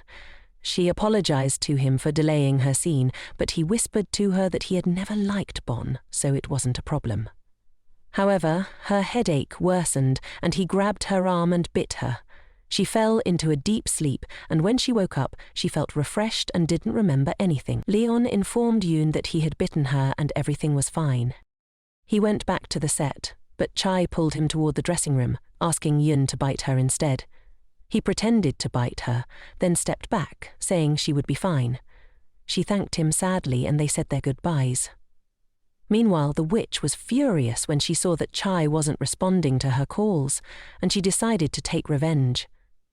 The next day, Chai arrived at the set and greeted her colleagues, but they whispered behind her back. She didn't understand what was going on until Minji appeared, leading her to a quiet place. She showed Chai a video that had been posted, where Chai was seen slapping Daeon. The comments were very negative and Minji wanted to reveal the truth, but Chai stopped her, not wanting anyone to speak ill of her. The two friends embraced, and Minji told her that everyone should know how good she is. She encouraged Chai to break up with Daeon and come out with her. But Minji wouldn't just sit idly by. She confronted Daeon, accusing her of posting the video and revealing that Daeon had bullied Chai in high school. The witch was irritated and said there was no proof of that, but Minji declared that she was the proof because she had seen Daeon spreading lies about Chai all this time. The witch became nervous as everyone around them started murmuring. She demanded that Minji show proof. Just then, Leon arrived and took Minji away, but Daeon, already suspicious of everyone, was frustrated. She went to a computer and started writing bad comments about Chai, pretending to be a friend of hers and playing the victim. On set, people were whispering, and Chai felt bad as some companies started cancelling their sponsorships because of the rumours. The director wanted to speak with Chai, asking her about the rumours. She explained a bit about what had happened, and the director acknowledged that public opinion wasn't easy to change. Chai offered a public apology to everyone, which made Daeon happy, knowing that it would likely happen. But her happiness was short-lived when, within minutes, the real video was uploaded, showing how the witch had insulted Minji and talked badly about Chai. Comments started flooding in, attacking Daeon, calling her crazy. It was soon revealed that the majority of the negative comments about Chai were actually written by Daeon, using a different account to avoid suspicion. This made Daeon furious, as her deception had been exposed. The next day they had to film together, but Daeon's scene was cut short because the audience demanded she be removed from the show or they would stop watching. The witch was livid and found Chai in the hallway. With no shame, she told her, "Aren't you happy because you won? But soon you'll fall too." Minji and Leon approached Chai, asking her what the witch had said to her. But she didn't say anything to them and the witch left. Shortly after, Chai was in the car with Yoon. She returned the ring he had given her, saying it was right for her to keep it, but he insisted it was a gift. She finally accepted it and left. Meanwhile, Minji had been looking for Chai because they were planning to go out drinking that night. Chai sent Yoon a message, asking him to come pick her up because she had drunk too much. He asked Jun to take him somewhere before heading home, but they were stuck in traffic. Suddenly, Chai called, but it was actually Minji on the other line. She told Yun that Chai had disappeared, and he immediately got out of his car and ran until he saw her sitting outside the bar with Leon. Leon told him that he could help because he was also a vampire, which surprised Yun, as he hadn't expected Leon to reveal that. Hours earlier, Minji had told Chai that Leon had worked hard to find the real video. Chai was very grateful, but Minji felt guilty because, just minutes before, Chai had called her after seeing the videos and had fallen for Daeon's trap. Minji felt she didn't deserve to have a friend like Chai, but Chai made her promise not to tell her anything, which she kept. Minji then asked how things were going with Yun, and Chai became sad, crying as she told her that their relationship was just a contract and they weren't really a couple. She also said that he had already left her. Just then Leon arrived, and to avoid him seeing her upset, she told them she was going back and would go to the bathroom. But in reality she stepped outside to get some fresh air and realized she had left her phone behind. She remembered all the beautiful moments she had with Yun. Since Leon knew where she was, he went to her, and suddenly they saw Hiju next to them. When Chai saw him, she ran to hug him, complaining about his late arrival, but then she suddenly fell asleep. Yun told Leon that he shouldn't say things like that in public, but Leon replied that Chai had been through so much and he couldn't just leave her like that. Within seconds, Minji arrived, and Chai felt relieved. But Yun had already offered to take Chai home, and so he left. Once they were alone, Minji and Leon were left together. She asked if he had heard everything, and he nodded. She expressed that it was strange because it seemed like they both cared about each other. The next day, Chai woke up and remembered what had happened. She suddenly realized that the clothes she was wearing weren't hers. Just then Yun came in. He couldn't tell her that she had begged him not to leave her, so he simply said he had to wash her clothes because she wasn't feeling well.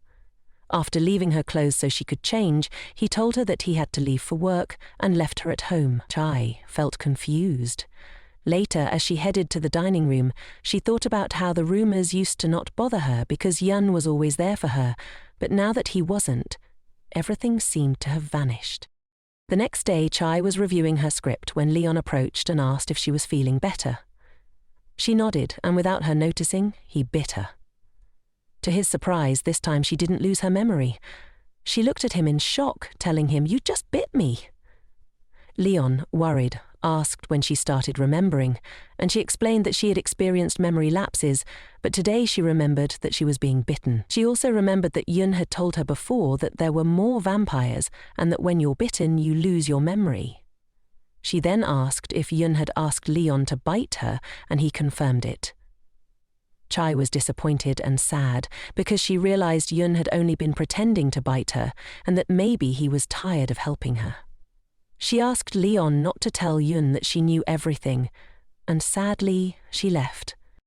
Leon tried to distract her, hoping she would stop thinking about it for a while, but at the filming set, Yun received a message from Leon saying that he had bitten her. Suddenly Chai appeared and told him that she needed to talk. She asked him to bite her, but of course he wouldn't do it.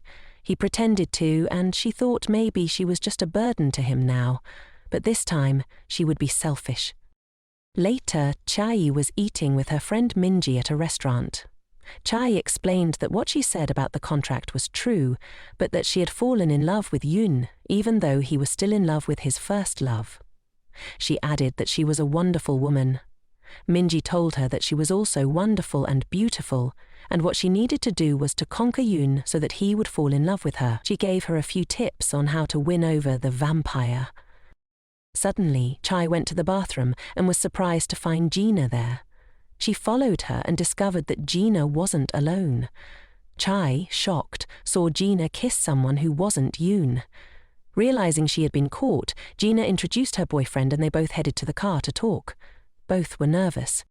But Chai took the initiative and told Gina that Yun had told her that she was his first love and that he would wait for her until his contract ended. Chai asked if Gina was seeing anyone else until the contract was over. Nervously, Gina said no, that she had just done Yun a favor, pretending to be his first love. She explained that once Chai forgot about him, she would leave. Chai was saddened and asked why she had done it. Was it because of the rejection she felt from Yun? Gina tried to comfort her, saying it wasn't that way, that she had noticed Yun wasn't desperate, just frustrated. However, Chai didn't understand why he was acting like this. Gina made Chai promise not to tell Yun anything, but to stop him from leaving because Yun felt something beautiful for her. He was happy by her side, and she saw it in the couples program. Chai knew that everything there had been acting, but Gina, holding her face, told her that it wasn't like that because words are easy to lie with, but actions and feelings are not. On the other hand, Yun was asleep in his car, dreaming about Chai's grandmother and how happy he had been with her. Suddenly, he dreamt of Chai fainted on the floor. He woke up startled, shouting her name. To his surprise, she was right next to him. He hugged her tightly but also pulled away, asking what she was doing there. She responded that she had come to see him because they were about to start filming. Both of them got out of the car, and as they filmed, Yun remembered what Gina had told Chai. So she was determined not to let go of Yun ever again. A little later, Chai visited Yun and boldly said, "Let's lie down." This shocked Yun, but the craziest thing he did was slam the door in poor Chai's face.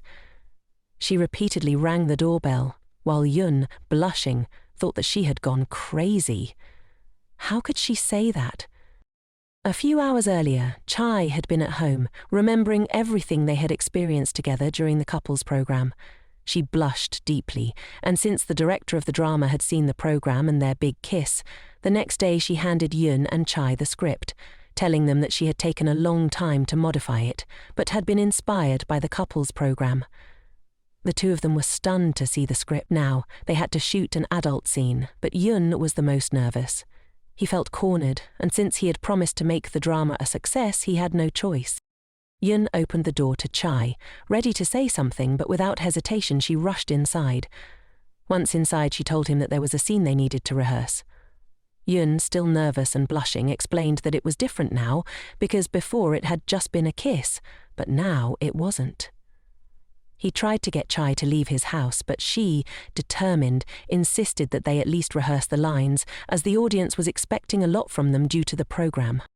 So both of them sat down. Chai put into practice everything her friend Minji had told her, to try and seduce him. She started by getting closer to him. Yun, nervous, grabbed a pillow to cover himself, but when he felt Chai's touch, he pushed her onto the couch and positioned himself over her. Just like that, Chai thought they might be able to rehearse a bit, but as they got closer, they ended up kissing. It seemed like the moment they both wanted would finally happen, but Chai suddenly had a panic attack, breaking the moment. She went to get a glass of water, but the seduction game with Yun was far from over. Later, Yun came to check on her to take her home, but for Chai, the night was still young. She started drinking, and Yun knew he wouldn't be able to resist much longer, so he tried to pull away from her. But Chai still had one more trick up her sleeve, pretending to be asleep. The movie they were watching ended, and Yun was about to take her home, but when he saw she was asleep, he picked her up in his arms and carried her to the bed. As he lay her down, she opened her eyes, realizing she hadn't been asleep. However, he allowed her to stay and told her to take a shower. Chai knew that the old version of herself wouldn't have done this, but now she was determined to fight for him. As she stepped out of the shower, her headache suddenly returned, and she collapsed to the floor. Yun rushed into the bathroom, worried, and saw Chai in a vulnerable state. Flustered, he quickly left the room and asked if she had hurt herself. When she confirmed that her arm was hurt, he insisted on taking her to the hospital, but she just wanted to sleep. Yun gently dried her hair, and Chai felt embarrassed for flirting with him. Once she was in bed, she asked him to bite her, but Yun knew that Leon hadn't been able to do it. He pretended to bite her, but her headache only worsened. She confronted him, asking if the rejection was because of the bite. He got closer and told her it wasn't that, but it was because of Gina. He was waiting for her until the contract was over. Chai knew that wasn't the full truth, but chose not to argue. Instead, she simply asked him to help her lie down. He complied, leaving the room to call someone to bite Chai. The next morning, Chai woke up feeling refreshed. Yun told her she could rest a little longer if she wanted, but soon she went to the living room and found Gina there. She greeted Chai with a warm smile, and Yun hugged Gina, asking if she was okay. Chai nodded, and Yun told her to go home since he needed to speak with Gina. Chai knew it would be awkward to stay, so she left, feeling sad. Once alone, Gina was furious with Yun for how he treated Chai, but he didn't respond. After a while, Yun told Gina to leave because Chai needed to be at home. Gina asked why Yun was treating Chai like this, and Yun admitted that he had asked Gina to bite Chai earlier since she was also a vampire. However, he didn't reveal anything else. Later, on set, Yun and Leon had a conversation. Yun told Leon that he no longer needed to bite Chai, but Leon, furious, warned him that if he had bitten her, she could have been in mortal danger. Yun, also angry, replied that he was still Chai's boyfriend and the one who cared most about her. Leon apologized but confessed that he had been in love with Chai since childhood. Yun was shocked, but didn't say anything in response. Later, Leon was on set, deep in thought when Chai approached him. She asked if he knew why Yun didn't want to bite her, but Leon, looking away, said he didn't know, only that Yun had asked him for a favor. Chai could tell Leon was lying, but didn't press him further, thanking him instead. Later, on set, Chai improvised some lines to better fit the mood the screenwriter wanted. Everything was going perfectly until Yun got nervous due to the intimate situation and called her by her real name. The director stopped the scene and scolded Yun, though he also congratulated them. Poor Yun was so nervous, but Chai reassured him to treat the situation as normal between them. Leon, watching from a distance, felt sad. In the next take, everything went smoothly. Yun cooperated well, though he was exhausted. The director, happy with the results, assured them there would be no problem in the intimacy scene. After the shoot, Chai told Yun that this time she had guided him, but for the next scene she couldn't do that. She whispered in his ear that she would go to his house that night to rehearse and that he should wait for her, ready to take control. That night, Yun was at home, alone, thinking about Chai. Suddenly, he fell asleep and dreamed of naughty things with her. He woke up startled, decided to take a shower and tried to calm down, knowing he had to stay away from her at all costs. When he stepped out of the shower, Chai was already waiting for him in the living room. He was astonished, thinking he was hallucinating. He asked her how she got in, and she explained that she had asked Gina for the code to his house. Although it was very late, Chai insisted that they had agreed to rehearse, as everyone thought they were a couple and they had to keep up the illusion. Frustrated, Yun asked her to leave, but she, annoyed, pointed out that it was just a rehearsal. Did he feel something for her and was afraid of getting confused again? Unable to resist, Yun began the rehearsal. As Chai delivered her lines, suddenly Yun lunged at her, kissing her. They moved to the bedroom, and Yun thought it was a dream. But Chai, looking at him, told him it wasn't real, that it was just practice. They began their romantic scene, and she told him she loved him. Yun was in shock, but Chai reminded him that it was only a rehearsal. Yet, it was also a real confession because she truly loved him. She kissed him again, saying it was practice and they needed to focus on being the couple everyone expected them to be. Embarrassed, Yun agreed, and they began exchanging light kisses. Just as they were about to take things further, someone knocked on the door, killing the moment. It was Chai, who was crying because his girlfriend had broken up with him. Yun, obviously unable to attend to him at that moment, was frustrated. Chai, upon seeing Chai's boots, realized what was going on. But Yun knew he was so distraught over what had happened that he made Chai drink a bottle for hangovers and then sent her home in a taxi. He quickly went to check on Chai, but when he saw she was asleep, he remembered their childhood together, how she used to steal kisses from him. He let her sleep peacefully. After a while, Chai woke up. Not seeing Yun around, she decided to explore the house a bit. She wandered into the library, and Yun, who had been napping, suddenly woke up. He rushed to check if Chai was okay and found her crying in the library. He quickly ran to her, and when she turned around, she said, "It's you." She then showed him a small elastic band she had given him when they were kids, right before she left to live with her mother, telling him never to forget her. She was crying, and Yun explained that he hadn't mentioned it because he thought she had forgotten him. But she replied that it wasn't that. She just didn't recognize him anymore, and besides, that wasn't even his real name. She remembered that her grandmother had always hoped they would end up together. Chai tried to comfort him, but Yoon avoided her touch, telling her it was something from their childhood, and everything would change once the series was over. She, frustrated, told him she knew he was lying, that her first love was him. In desperation, she asked if he was tired of her, or didn't like the person she had become. He then told her that it wasn't her, it was him. If she stayed with him, she'd be in danger. He explained that he was the one who had changed, and asked her to go to sleep. As the days went by, the end of the series approached, and they were about to film the wedding scene. Chai looked stunning in her white dress, and everyone praised her. A moment later, Leon arrived, told her she looked beautiful, and, stepping closer, attempted to bite her, since it had been a week. However, she stopped him, saying not to do it again. She thanked him for all his help throughout the series, but now she wanted to face the pain on her own. Meanwhile, Yoon was walking down the hallway when one of Chai's assistants found him and asked if he had seen her. He said no, but she led him to where Chai was. Upon entering, Yoon was taken aback by how beautiful she looked. Shortly after, filming began and they asked the couple to kiss.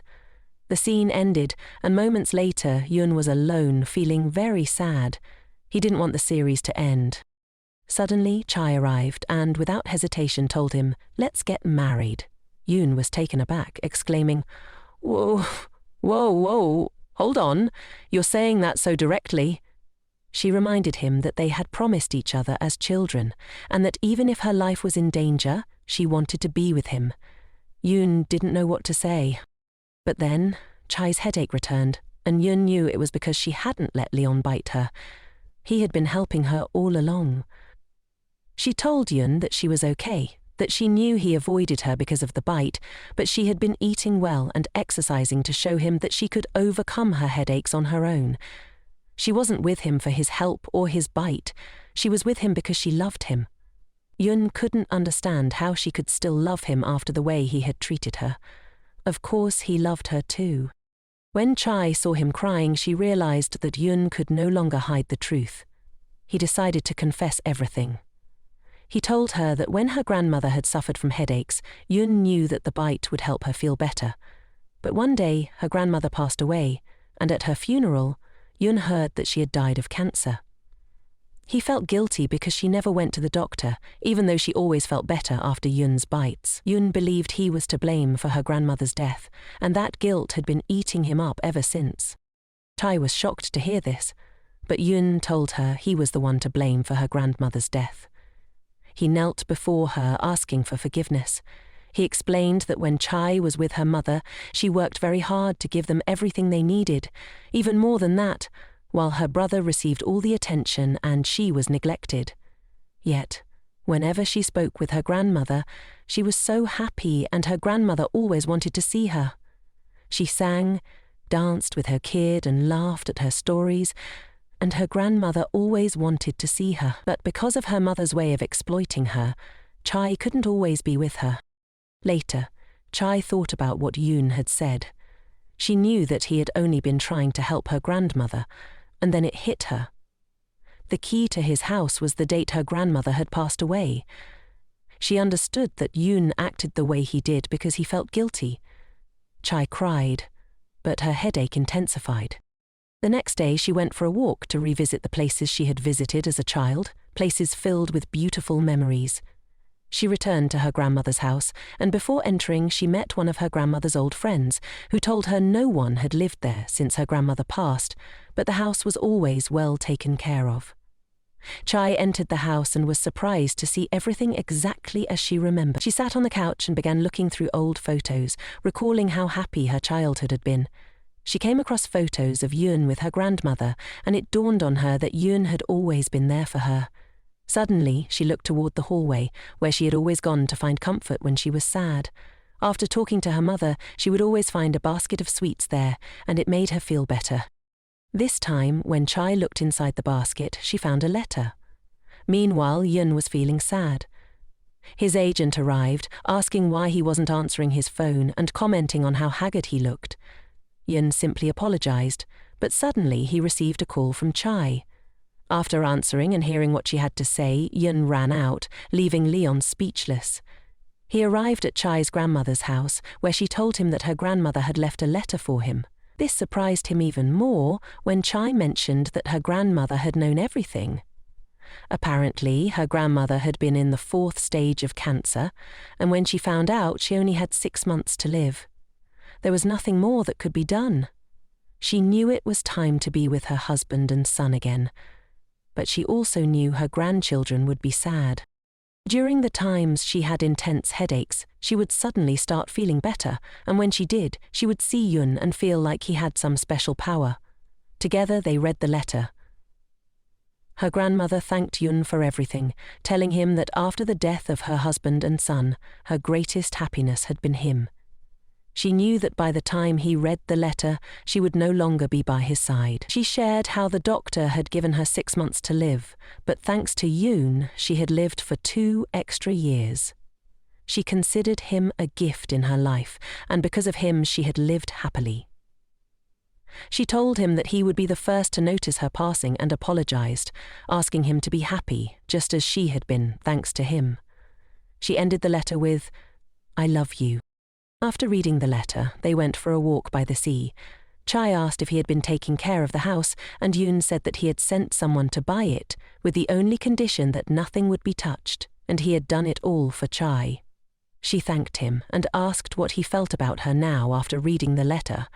Yoon, feeling sad, said that he wondered if he could still stay by her side. She happily hugged him, saying, "Of course you can." They played together and suddenly Chai fell into the water. When she came out, she had seaweed on her head, and the love between them was possible thanks to her grandmother. Chai promised to take care of him and never let go. They returned to her grandmother's house, and she was soaked. Yoon suggested they take a bath, but Chai understood he meant separately. After Yoon showered, Chai left her grandmother's clothes for him to wear. When he came out, he looked very handsome. He joined her to look at the pictures, and they were both happy together. Just then, Jeon called Yoon, and Yeon realized he couldn't take any more time off and had to return. On their way back, Chai fell asleep in the car and her phone slipped under the seat. A few hours later, they arrived at Chai's house. She said goodbye with a kiss, but when she got to her apartment, she realized she didn't have her phone. She quickly rushed to Yoon's apartment, but when she arrived, he wasn't there. She fell asleep waiting for him. When she opened her eyes, Yoon was sitting next to her, crying. Hours earlier, Yoon had realized he hadn't confessed his love properly and decided to go see Chai. He bought her a bouquet of flowers, but when he arrived at her house, she didn't answer. He called her phone, but it went to voicemail. Fearing the worst, Yoon urgently asked a locksmith to open the door. When he entered, she wasn't there, but as he returned to his car, he found her phone. He went back to his apartment, where he found her feeling relieved and crying because he had thought he had lost her. Holding her hands, Yoon admitted that maybe he had been afraid before, thinking he shouldn't fall in love with her because of his own faults, but he had never stopped thinking about her. Chai was happy to hear his confession, but asked him to promise that whenever he had a problem, he would tell her and they would solve it together. Just then, Yoon noticed something and, blushing, told Chai that she was missing something. She, also blushing, realized she wasn't wearing something because she had taken it off when she arrived. Yoon blushed too, but then Chai asked him an inappropriate question. "Do you want to touch?" She moved closer to him and gave him a tender kiss. Just as things were heating up, Yoon remembered he had to go buy something, so he told Chai he wouldn't be long. Chai, nervous, decided to have a glass of wine to calm herself. Soon after, Yoon returned, and when he saw her drinking, he asked for a glass too. She handed him the glass, and as they did, she noticed a little box that had XXL written on it. They both blushed, and Chai remembered the beast she had seen earlier. She lifted the wine bottle and drank it all in an attempt to relax. Then she asked Yoon what his dream was. Yoon replied that his dream was to find her. He had studied hard and done everything to reach her, even altered his face, which his mother hated because it reminded her of the divorce. He didn't get along with his sister before, but now they were very close. As a child, he loved visiting his grandmother because being at home felt like living in hell. After losing his grandmother, he went to study abroad, where he met Gina, his mother's friend's daughter. But now he was happy because he had his sweet Chai. On the other hand, Chai went for a run to clear her mind. She felt bad for believing in a lie and had distanced herself from Yun over something that never happened. She stumbled and hurt her knee, and just then a hero appeared. Yun's representative. He asked if she was okay and quickly noticed her knee was bleeding. He wanted to take her to the hospital, but she refused. Since he lived nearby, he asked if she wanted to go to his place to treat her injury. She accepted. Once there, as he was taking care of her, he asked if she lived alone, and she confirmed that she did. A few minutes later, she was about to leave, but she asked for his number to thank him. Leon, thinking she might call Yun or her fake boyfriend, was surprised when Chai only asked if he always ran. He replied, yes. On the other hand, Chai and Yun woke up. She remembered what happened the night before, and seeing him asleep, he looked like an angel. Out of nowhere, she started checking his teeth, trying to see his canines, but of course there was nothing. Still, she felt so at ease next to him. Suddenly she kissed him lightly, which woke him up. He blushed, and though he tried to escape, he couldn't. After the kiss, everything spiraled out of control. Yun began telling her that he loved her, and they surrendered to their love. After so much adrenaline, she fell asleep, and Yun let her rest after giving her a tender kiss. The next morning, she woke up thinking it was all a dream, but when she tried to get up, her whole body ached. That's when she realized everything had been real, and she was happy, especially when she saw the ring Yun had given her. She had thought she lost it. Then, next to her clothes, she found a note from Yun, telling her he had already prepared breakfast and thanking her for being by his side, despite him abandoning her in the beginning. He promised he would never leave her alone. Along with the note, there was a beautiful bouquet of flowers. She returned home, placing the flowers next to her grandmother's photo, feeling happy. Meanwhile, in another place, Jun was furious because ever since the couple's program, he had stopped receiving scripts as the main character, which bothered him. But as the saying goes, there's always a snake lurking. That's when Don appeared, speaking badly of Chai. He told Jun that Chai loved him more than she loved Yun. But when she announced their relationship, she seduced Yun to have a boyfriend on her level. What a witch! And since Jun was just as bad, they teamed up. And this fool even gave Don his phone number. They were perfect for each other. On the other side, Chai arrived at her new job as an actress. They started with a photo session, and everyone greeted her warmly. Her new makeup artist also introduced herself. She was about to go shoot her drama, but right then her vampire appeared. He was very happy to see her. They asked Yun if they would be filming together, but he just hugged her and said he was there to support his girlfriend. She nervously told him he had caught her off guard, but he smiled and said she was beautiful. Then the photos began, and Jin, watching from a distance, was happy, because that beautiful woman was his girlfriend. Soon the director arrived, looking elegant, and he saw Yun talking to the marketing manager. He was surprised by the concern Yun showed for Chai and asked if they were married. They both confirmed they were, and they loved each other very much. Then Chai went to change into her second outfit, and Yun was walking down the hall when he was surprised by Chai, who grabbed his hand and led him to the dressing room. She asked him what he was doing there, wondering if he didn't trust her and was jealous. He responded that he just wanted to encourage her in her new job, though inside he was nervous because she was going to have a photo session with Leon. She thanked him with a sweet kiss. But for Yoon, it wasn't enough.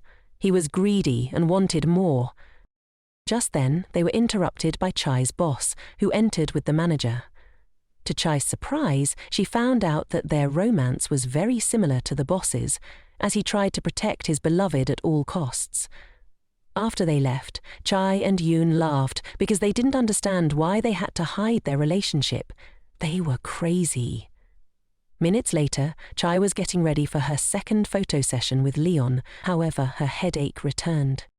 Meanwhile, Yun and Leon were in the same area, and everyone was staring at them, but they acted as if nothing was happening. They greeted each other and said goodbye in the same way. Deep down, though, both felt uncomfortable.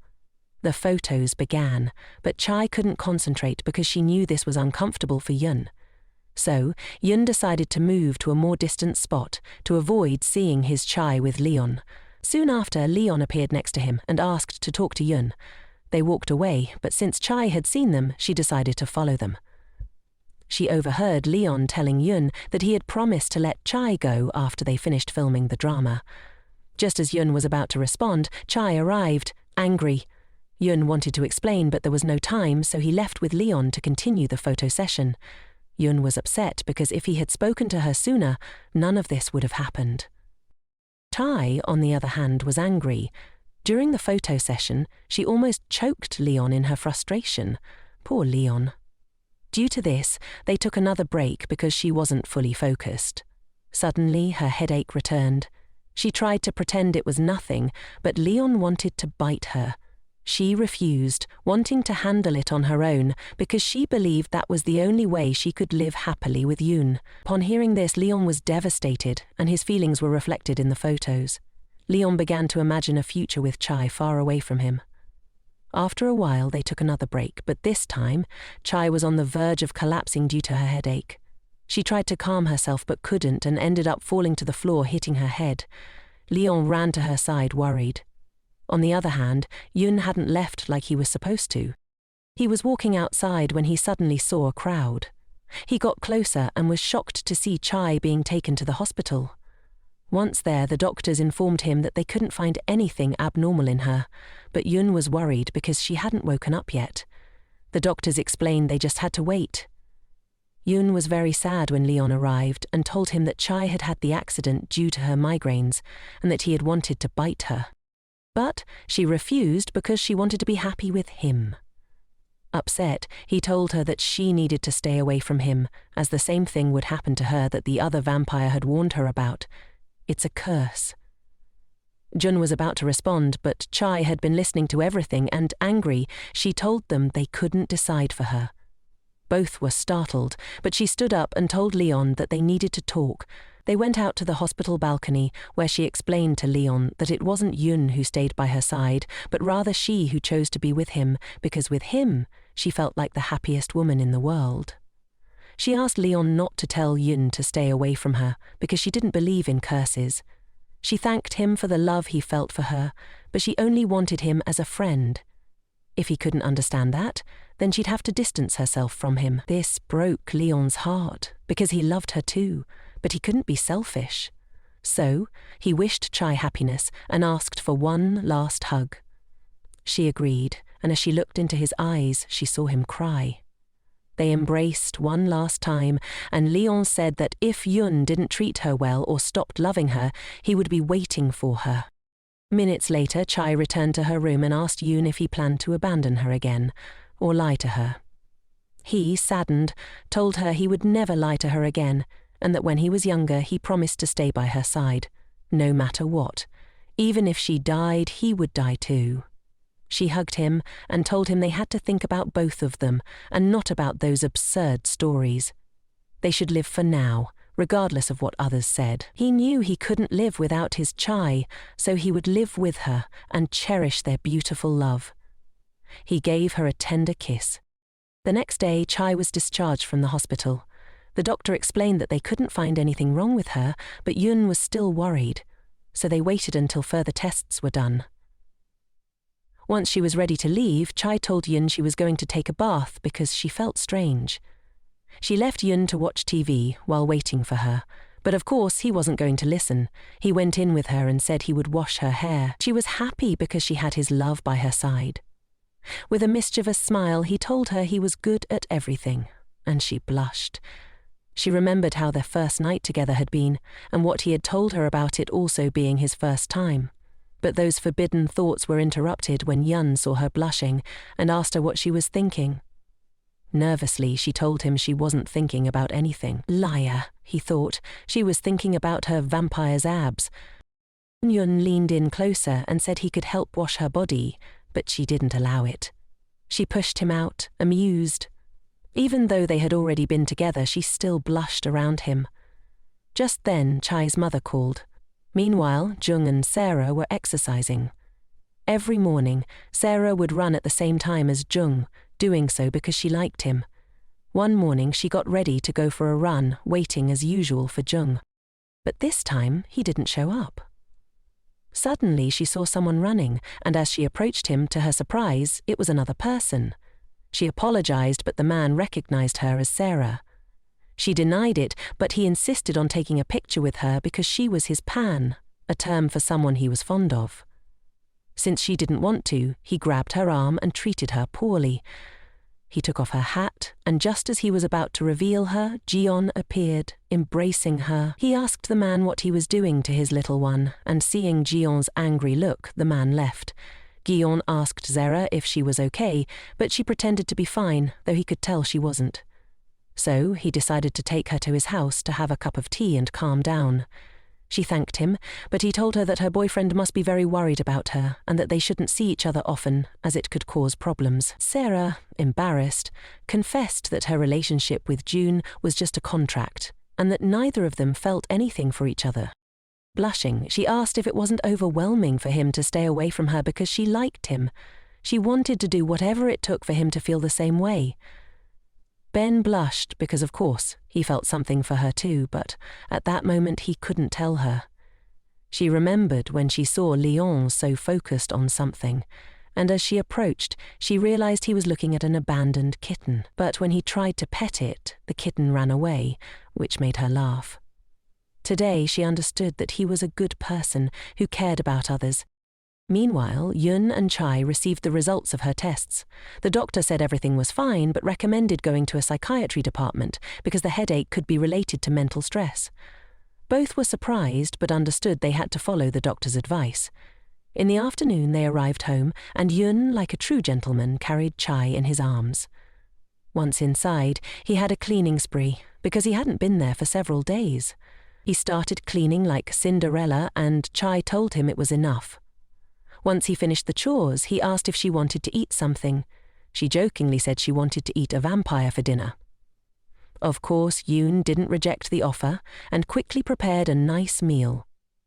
After eating, Chai fell asleep and Yoon watched her, thinking about how, since she was young, she had always wanted to protect and help others, never thinking of herself. Now, when things were difficult, no one took care of her. But that would change, because he would protect her from now on.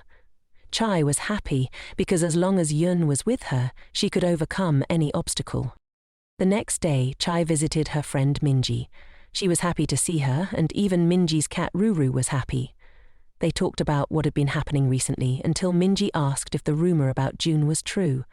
Chai was surprised, thinking they had discovered she was a vampire, but it wasn't that. Minji told her that June was the grandson of one of the country's wealthiest presidents and owned many companies, which shocked Chai. Later that afternoon, she returned home and Yun was happy to see her, but without wasting any time, she asked if it was true that he was the heir to a large company. This made Yun nervous, but since he couldn't lie to her, he explained that it was true, but he wasn't the only grandson and that he didn't plan to take advantage of that company, which was why he hadn't told her. Chai thought for a moment, and Yun asked if she was angry, but she wasn't. However, she did feel there was a distance between them, as they didn't know each other well enough yet.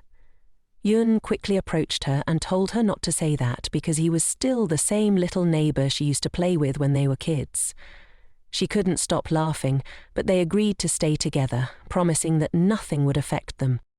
Meanwhile, Sarah was getting ready to run, thinking about how Jion had rejected her. She wondered if maybe she was just a burden to him, not understanding why she felt so bad, since she had only just met him. Just as she was about to leave, Gion called her name. He explained that his delay was because he had been helping someone, not because he was avoiding her. He said he didn't know what it was like to be in a relationship with a woman, and asked if they could just get to know each other as friends for now. She started to laugh, and he thought to himself that he loved her, even if he didn't acknowledge it. So, Sarah accepted. A little later, Sarah was with her representative, who scolded her for some photos that had surfaced of her with a man. He told her she needed to be careful, as it could damage their image. But Sarah, furious, responded that if June kept making them look ridiculous, she would reveal their contract relationship. The next day, Sarah went for a run and encountered June petting a kitten. She approached him, and he told her that the kitten no longer runs away from him and that they were becoming closer. Sarah, taking his arm, replied, "Just like us too," and added, "Poor Leon, he's so innocent." On the other hand, Jun saw the comments that Yun was making and grew angrier with each one.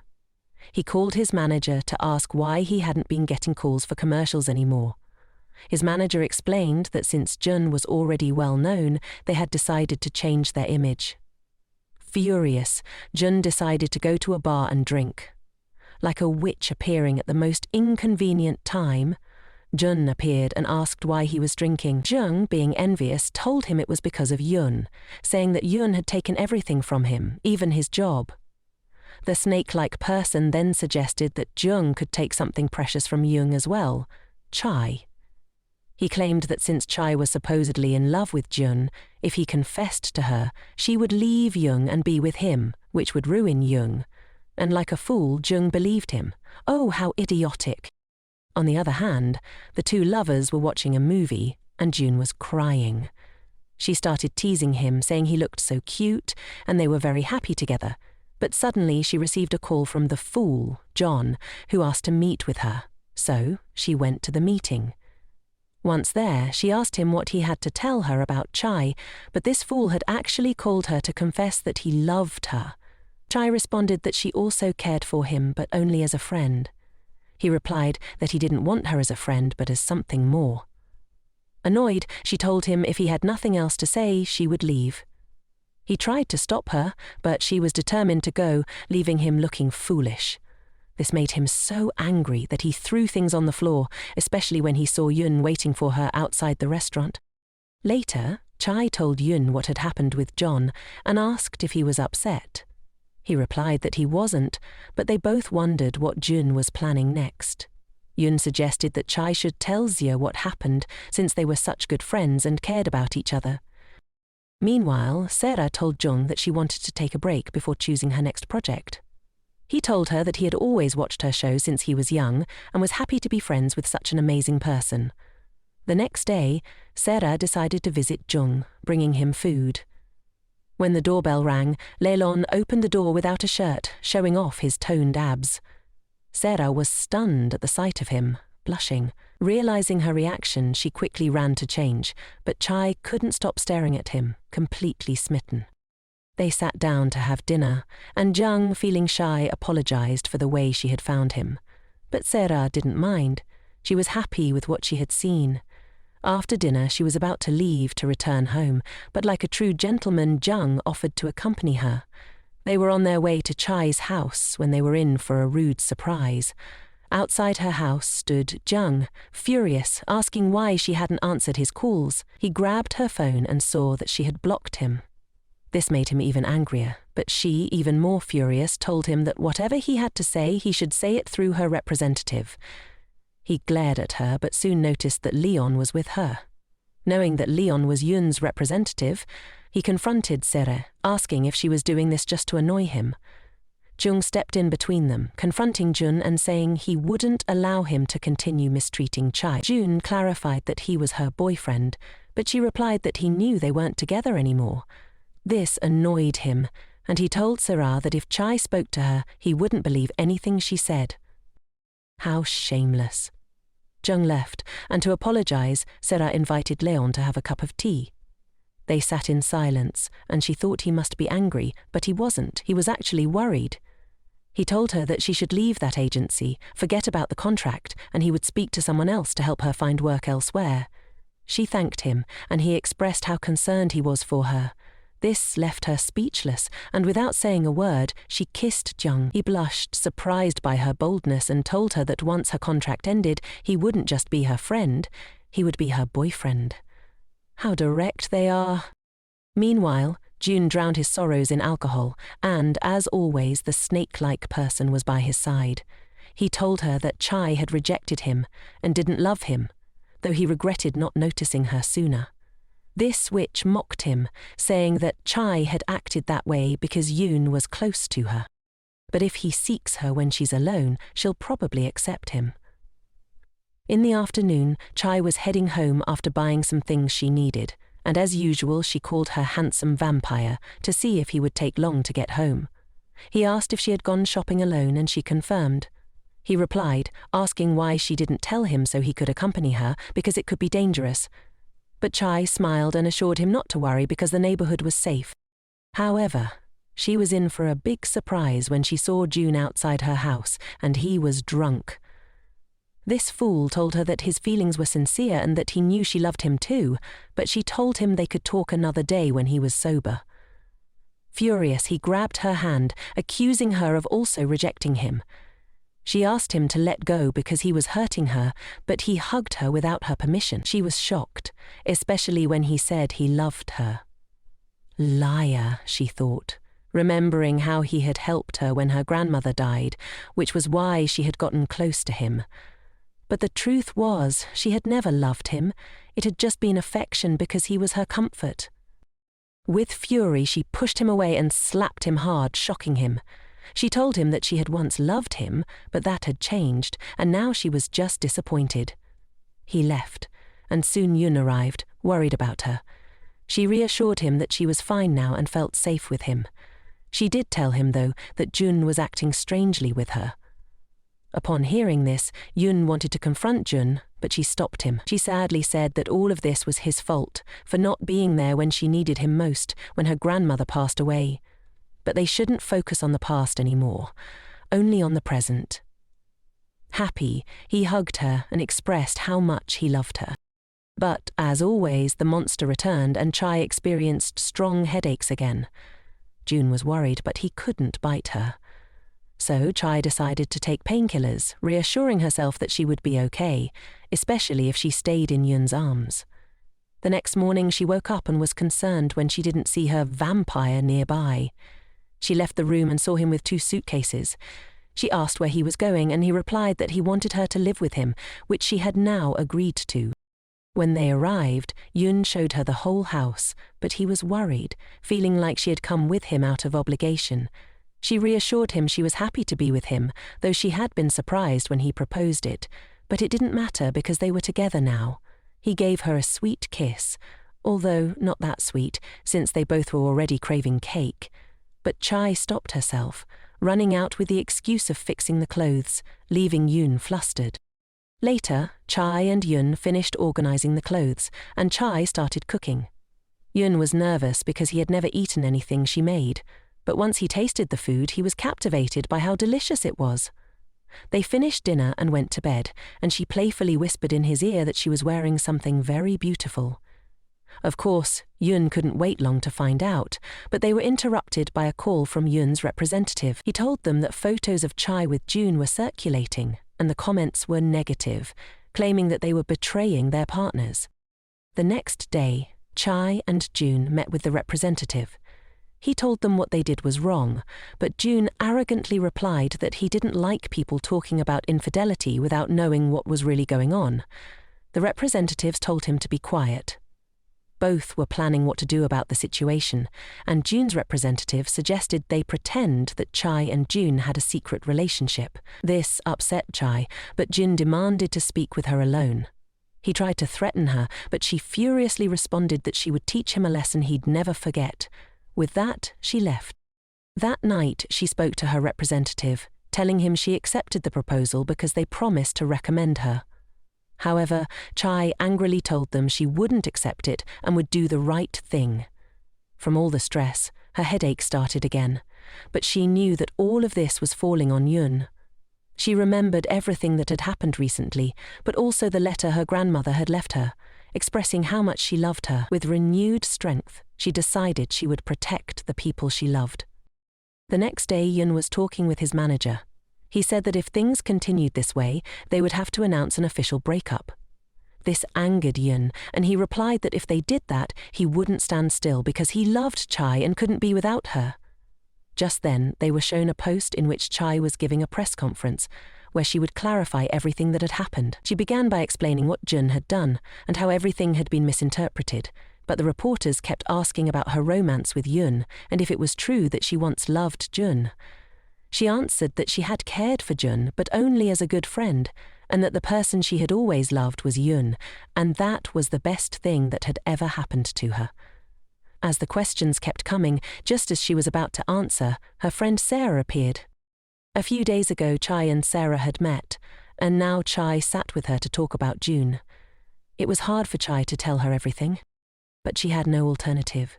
She told Chai that Jun had confessed his love for her a few days ago. Upon hearing that Chai had the courage to tell her this, Sarah felt so angry with herself because she had never spoken about what had happened in high school. Seeing Chai cry, Sarah approached her. Meanwhile, Chun, noticing Yun was taking a long time, went inside to find him. He saw the boss watching the press conference where Chai appeared. During the interview, Chai clarified that she was just another victim of Jun, as her relationship with him had been contractual. The company she worked for had forced her into it after they found a photo where that fool had kissed her. Because of that, the agency had pressured her to accept, claiming it was for her own good, but she could no longer remain silent. Chai is a wonderful person, and she's her only friend, Sarah said. Jun, who had been watching the conference, was furious, while Jun and his representative were both angry as well after seeing what had happened. The representative blamed Jun entirely for what he had done to Chai. Meanwhile, Sarah and Chai held hands, showing their unity, and Sarah was happy because she had gotten her friend back. On the other hand, Yun and his representative were astonished by what had just happened, and the internet was flooded with positive comments for Chai. Many people praised her, calling her a true angel, and with this, Chai was able to leave behind all the bad comments. Later that night, Yun was asleep in the room but woke up and noticed Chai wasn't there. He got up to find her and found her sitting on the couch. He asked her what was wrong, and she replied that she couldn't sleep because she hadn't expected to be admired so much after the press conference. But she knew it was all thanks to her friend Sarah. Yun agreed, saying that Sarah had helped her, but the rest was due to her own merit, because people saw the noble heart she had, and everyone who knew her loved her. Yun then told her that he was the happiest man in the world to have such a wonderful person by his side.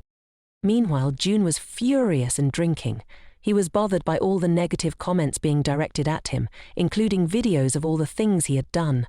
He stormed out of the bar, and as people began murmuring when they saw him, his anger only grew. But then he spotted De Leon and approached her angrily, accusing her of embarrassing him in front of everyone. She was the one who had told him to confess his feelings to Chai. People started murmuring, and De Leon was nervous as everything was falling apart and she was exposed. Everyone began taking photos, and, in an attempt to deflect, she told June, "Why do you show up drunk, attacking me? I have nothing to do with this." But June, furious, shouted at De Leon, accusing her of being the one who uploaded those photos to social media to make him look bad, claiming it was all out of jealousy for Chai. She forcefully responded that how could she possibly be jealous of someone so insignificant, in front of everyone. June angrily reproached her for using him to destroy Chai's career. Suddenly, guards arrived and took De Leon away by force. June was stunned, and soon after, news of the incident began to circulate. Dae-Elon arrived at home, where her representative was waiting for her. He told her that because she hadn't kept quiet, the agency had filed a lawsuit, leaving her without a job and their support. Shortly after, Sarah came to visit her. She returned the wallet Dae-Elon had given her in high school and added that she was very upset with her because she had only listened to Dae-Elon's side of the story and not Chai's. The witch replied that she hated Chai because Chai never had to make an effort to be her friend. Sarah, annoyed, replied that Chai never held grudges but always cared for others, and that's why people loved her. Sarah demanded that De Leon never cross her path again and left, saying, "Repent and be gone." A little later, Chai and Sarah were talking. Chai thanked Sarah for helping her, although she felt sad and apologized for distancing herself without asking her what exactly happened in high school. Sarah took her hand and reassured her that it was all in the past, and now they needed to move forward and succeed together. Sarah smiled and said that Yun was a good person, just like Jun. Surprised, Chai asked if she knew him. Sarah confessed that they were neighbours and that she liked Chai. Excited, Chai said she hoped everything would go well between them, and it seemed that everything was going to work out. Meanwhile, Yun arrived home. As he entered, he remembered that Chai had said she would go out with Sarah. He felt very sad without her but decided to take a shower. Afterward, he heard the doorbell, excitedly ran to the door and shouted, "Chai, darling, your little Yun just finished showering." But the surprise was that she wasn't alone. A few hours earlier, Yun's mother had come to visit him. She had heard about the news and the press conference where Chai defended Yun. She arrived at his house just as Chai did, and they entered together, shocking Yun with the surprise of the century. Embarrassed, Yun quickly asked his mother how long she had been there. She replied that she had just arrived but asked Chai if she was doing okay and if they lived together. Yun quickly added that he had asked Chai to live with him, and that when they both had more free time, they planned to get married. Chai blushed intensely from what he had just said. But his mother told him that they should discuss such matters formally, and with that she said goodbye to them. Once she left, Yun embraced Chai and apologized for everything that had happened. She smiled and reassured him that it was fine. His mother had just arrived to see him because she missed him, and she was a very charismatic woman. Meanwhile, Yun's mother was in the car, thinking about her son's expression earlier. She started laughing, something she hadn't done in a long time. The next day, Sarah met with Jion and the director of the agency where Yun works. She told them that she had helped win the legal case for Sarah because Jion had asked her to. In exchange, he hoped she would work for his agency. He said he wanted to expand his professional field and no longer just hire artists, but also actresses, and since he had many investments, he hoped she would join, assuring her she wouldn't regret it. Sarah happily agreed, knowing she would now work alongside Jion. The next day, Sarah went to exercise with Jion. She was happy and told him that she would have liked it if he were her representative. However, he couldn't be because they had decided to promote her to a higher position. She congratulated him, but also remembered what her boss had said, that Jion had begged for the favor, and confessed that she liked him. He smiled and said he liked her too. Just then a kitten appeared, and he jokingly said that he liked the kitten he always saw on the street. Sarah, furious, promised herself she would make Gion fall in love with her no matter what. Later, Ji-yoon introduced Sarah to the new representative for her, Lee Jun-soo. She happily extended her hand to greet him, and he was excited because he had been a fan of hers since childhood. They both smiled, but this did not sit well with Dailung, who felt jealous. She told Chai that if she disagreed with anything, she should let her know, but Chai quickly replied that they would solve everything with the help of Junsu. Sarah asked Junsu not to treat her formally, but to call her Sarah, and to provoke Junsu to save his phone number so she could contact him. Jun was angry as he realized what was going on. Sarah was happy because she knew Jion had feelings for her, even if he denied it. A little later, they began working together, chatting with Lee, which annoyed De Laurent. After a while, Sarah took a break, and Lee appeared with a cup of her favorite coffee. She asked how he knew, and he told her that he was part of a fan club for her. When De Laurent saw how happy they were, she stormed off. A little while later, Sarah looked for Jion and asked him to help her with something. She was wearing clothes from her sponsor and took the opportunity to get his attention. She asked him to help zip up the back of her dress. Nervously, he agreed, though he knew this was the only way to be close to him. Of course, she was nervous, but then Jion asked how Jonsu was doing. She told him he was an excellent worker, but Jion, still nervous, commented that they seemed closer now. Sarah smiled and replied that she felt comfortable with Jonsu because he was like a younger brother to her. Looking him in the eyes, she added, "You know I like you much more, right?" This made him blush, but also feel happy. Not long after, Sarah asked Jonsu to help review the script, but Jion, jealous, stepped in, taking him away from her. He told Jonsu to check the sponsor list, while he would handle the script with Sarah. Sarah was happy because it seemed everything was going according to plan, and she was looking forward to handing things over to Jion. Meanwhile, Chai and June were at home and received a message from Chai's mother, asking her to help her brother invest in his business, which made Chai feel uneasy. The next morning, they were finally going to meet Yoon's mother, but on the way, Yoon noticed that Chai had a headache. She said she was fine and had already taken medicine. Just then, Yoon's sister arrived, and he quickly moved away with her, asking for help with Chai. He explained why he couldn't help, though someone overheard everything. Soon after, Chai fainted, but when she woke up she felt better. The best part was that her future mother-in-law had arrived, and Chai greeted her with a bouquet of flowers. At the table, Yoon's sister started talking about the public declaration Yoon made about Chai, which his mother had also seen. They began to express their love for each other. Chai didn't hide the fact that she was in love with him, and he said he loved her even more. He had been in love with her since childhood. They debated who had loved the other first, but Yoon's mother chimed in, saying that it was true Yoon had loved Chai since he was little because he never missed her shows and would record them to watch them over and over again. Jin was surprised because he hadn't thought his mother had paid attention to that, but she smiled and said to Chai that Yoon had always been in love with her and that she was the only woman for him. Chai, blushing, told him to stop, but he responded that they had fought hard to be together, and now he wanted to express his love for her every day.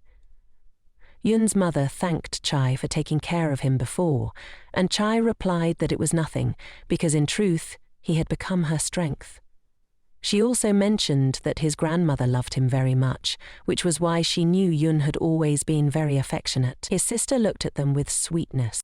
But suddenly Chai asked her mother how she looked younger now, wondering if it was because of the rumor that she had been seeing a man. Her mother responded that it wasn't anything like that, and that she felt better now after her separation from her father. Both siblings told her to stop talking, but she insisted that it was better to be single. June, shocked, asked how she could say such a thing in front of Chai. Did she want him to not get married? Everyone started laughing. On the other hand, Sarah received a call from her manager, informing her that he wouldn't be able to work because he was in the hospital due to appendicitis. Jion then appeared and told her that he would take care of her temporarily until her manager recovered.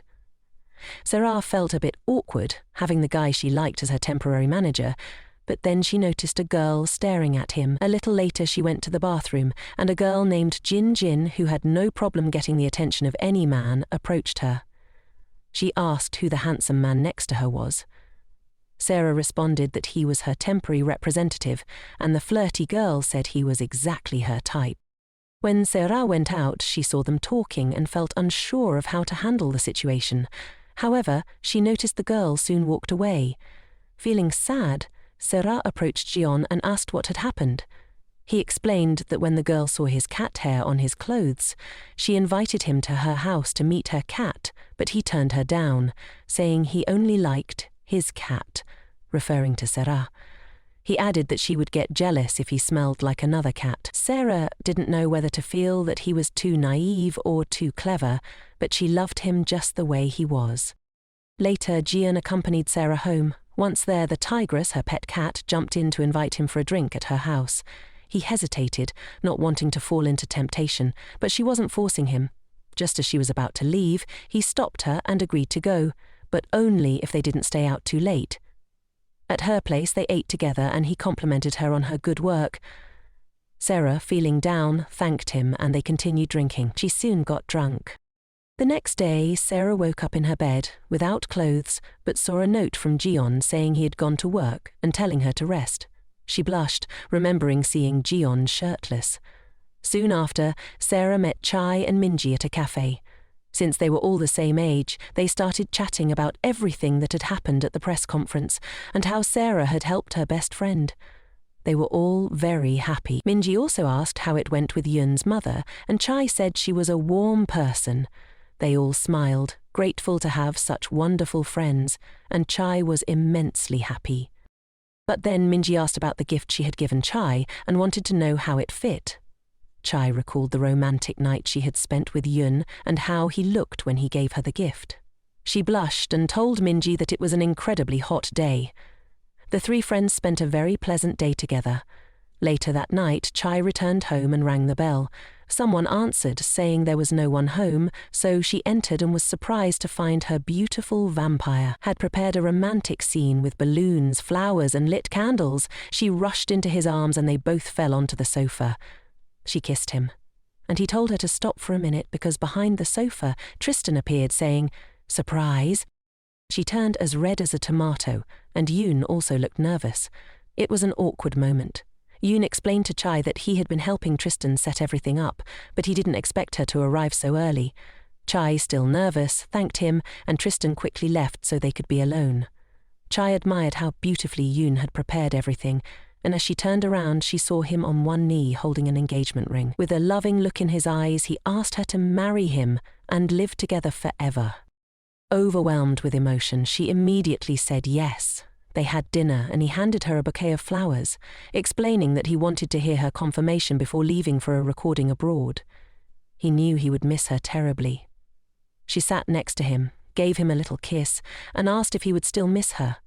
He confessed that this wasn't enough, and they went to the bedroom to celebrate their engagement privately. Later, Yoon told her that after he returned from his trip, they should visit Chai's mother, but she became sad because she didn't think it was a good idea. Then she asked if he had known he was a vampire since he was a child. He replied that he only found out near the start of his puberty. They spent time thinking about how their children might turn out, and realized that, from another point of view, curses could be real. But no matter what, she couldn't live without her vampire. So whether it was a curse or not, she wasn't going to separate from him. They laughed together, and before long it was time to sleep. She drifted off to sleep, and as he watched her, he remembered that his mother had spoken to him after hearing what he had said to his sister before their family meeting. His mother had told him that now that he knew about the curse, he should stay away from Chai, because if he didn't, he would hurt her. June remembered the promise he made to Chai that he wouldn't leave her no matter what, so he angrily told his mother that he would find out what was going on with Chai, but he would never leave her. Back home, he asked Leon to help him contact another vampire who had gone through the same thing, so they could talk again. That was the reason for his trip, but he didn't want to tell Chai anything. When the day of the trip arrived, he promised Chai that he would be back soon, but she was sad, thinking that they wouldn't see each other for a few days. It was going to be difficult. On the other hand, Sarah was in the car with Jion, and they didn't know what to say. She thought something else had happened between them. Taking a deep breath, she told him that she would take responsibility for what happened. Jion replied that it wasn't necessary, explaining that what happened that day was that she had gotten so drunk she fell asleep. He had taken her to her room, laid her down in bed to rest, and slept on the couch. But he remembered that she had suddenly woken up, stopped him, and, with a tender look, told him that she liked him. He had also admitted that he liked her, but Sarah had jokingly asked if she was more beloved than his cat. Jion, nervous, answered yes. She was about to leave it at that, but suddenly he grabbed her shoulder and repeated that he liked her. Sarah, excited, threw herself into his arms and kissed him. Not long after, Jion was lying in bed, nervous about what might happen next, but suddenly Sarah fell asleep on his chest. Nothing else happened. Jion, a bit shaken, got up to drink a glass of water, wondering if this meant they were officially a couple. But then Sarah grabbed his waist and startled him.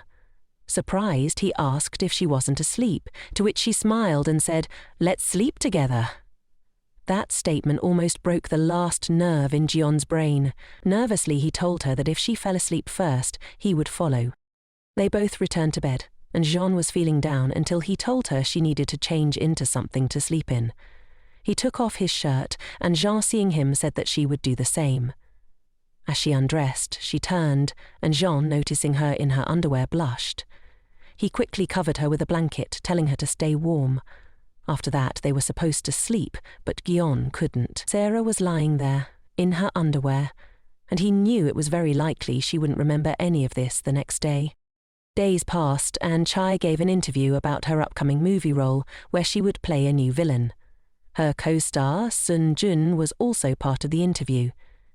The reporters started asking why Chai hadn't chosen a romantic drama for her new role, and she explained that she was grateful for her past work in a drama, but had always wanted to participate in a different genre.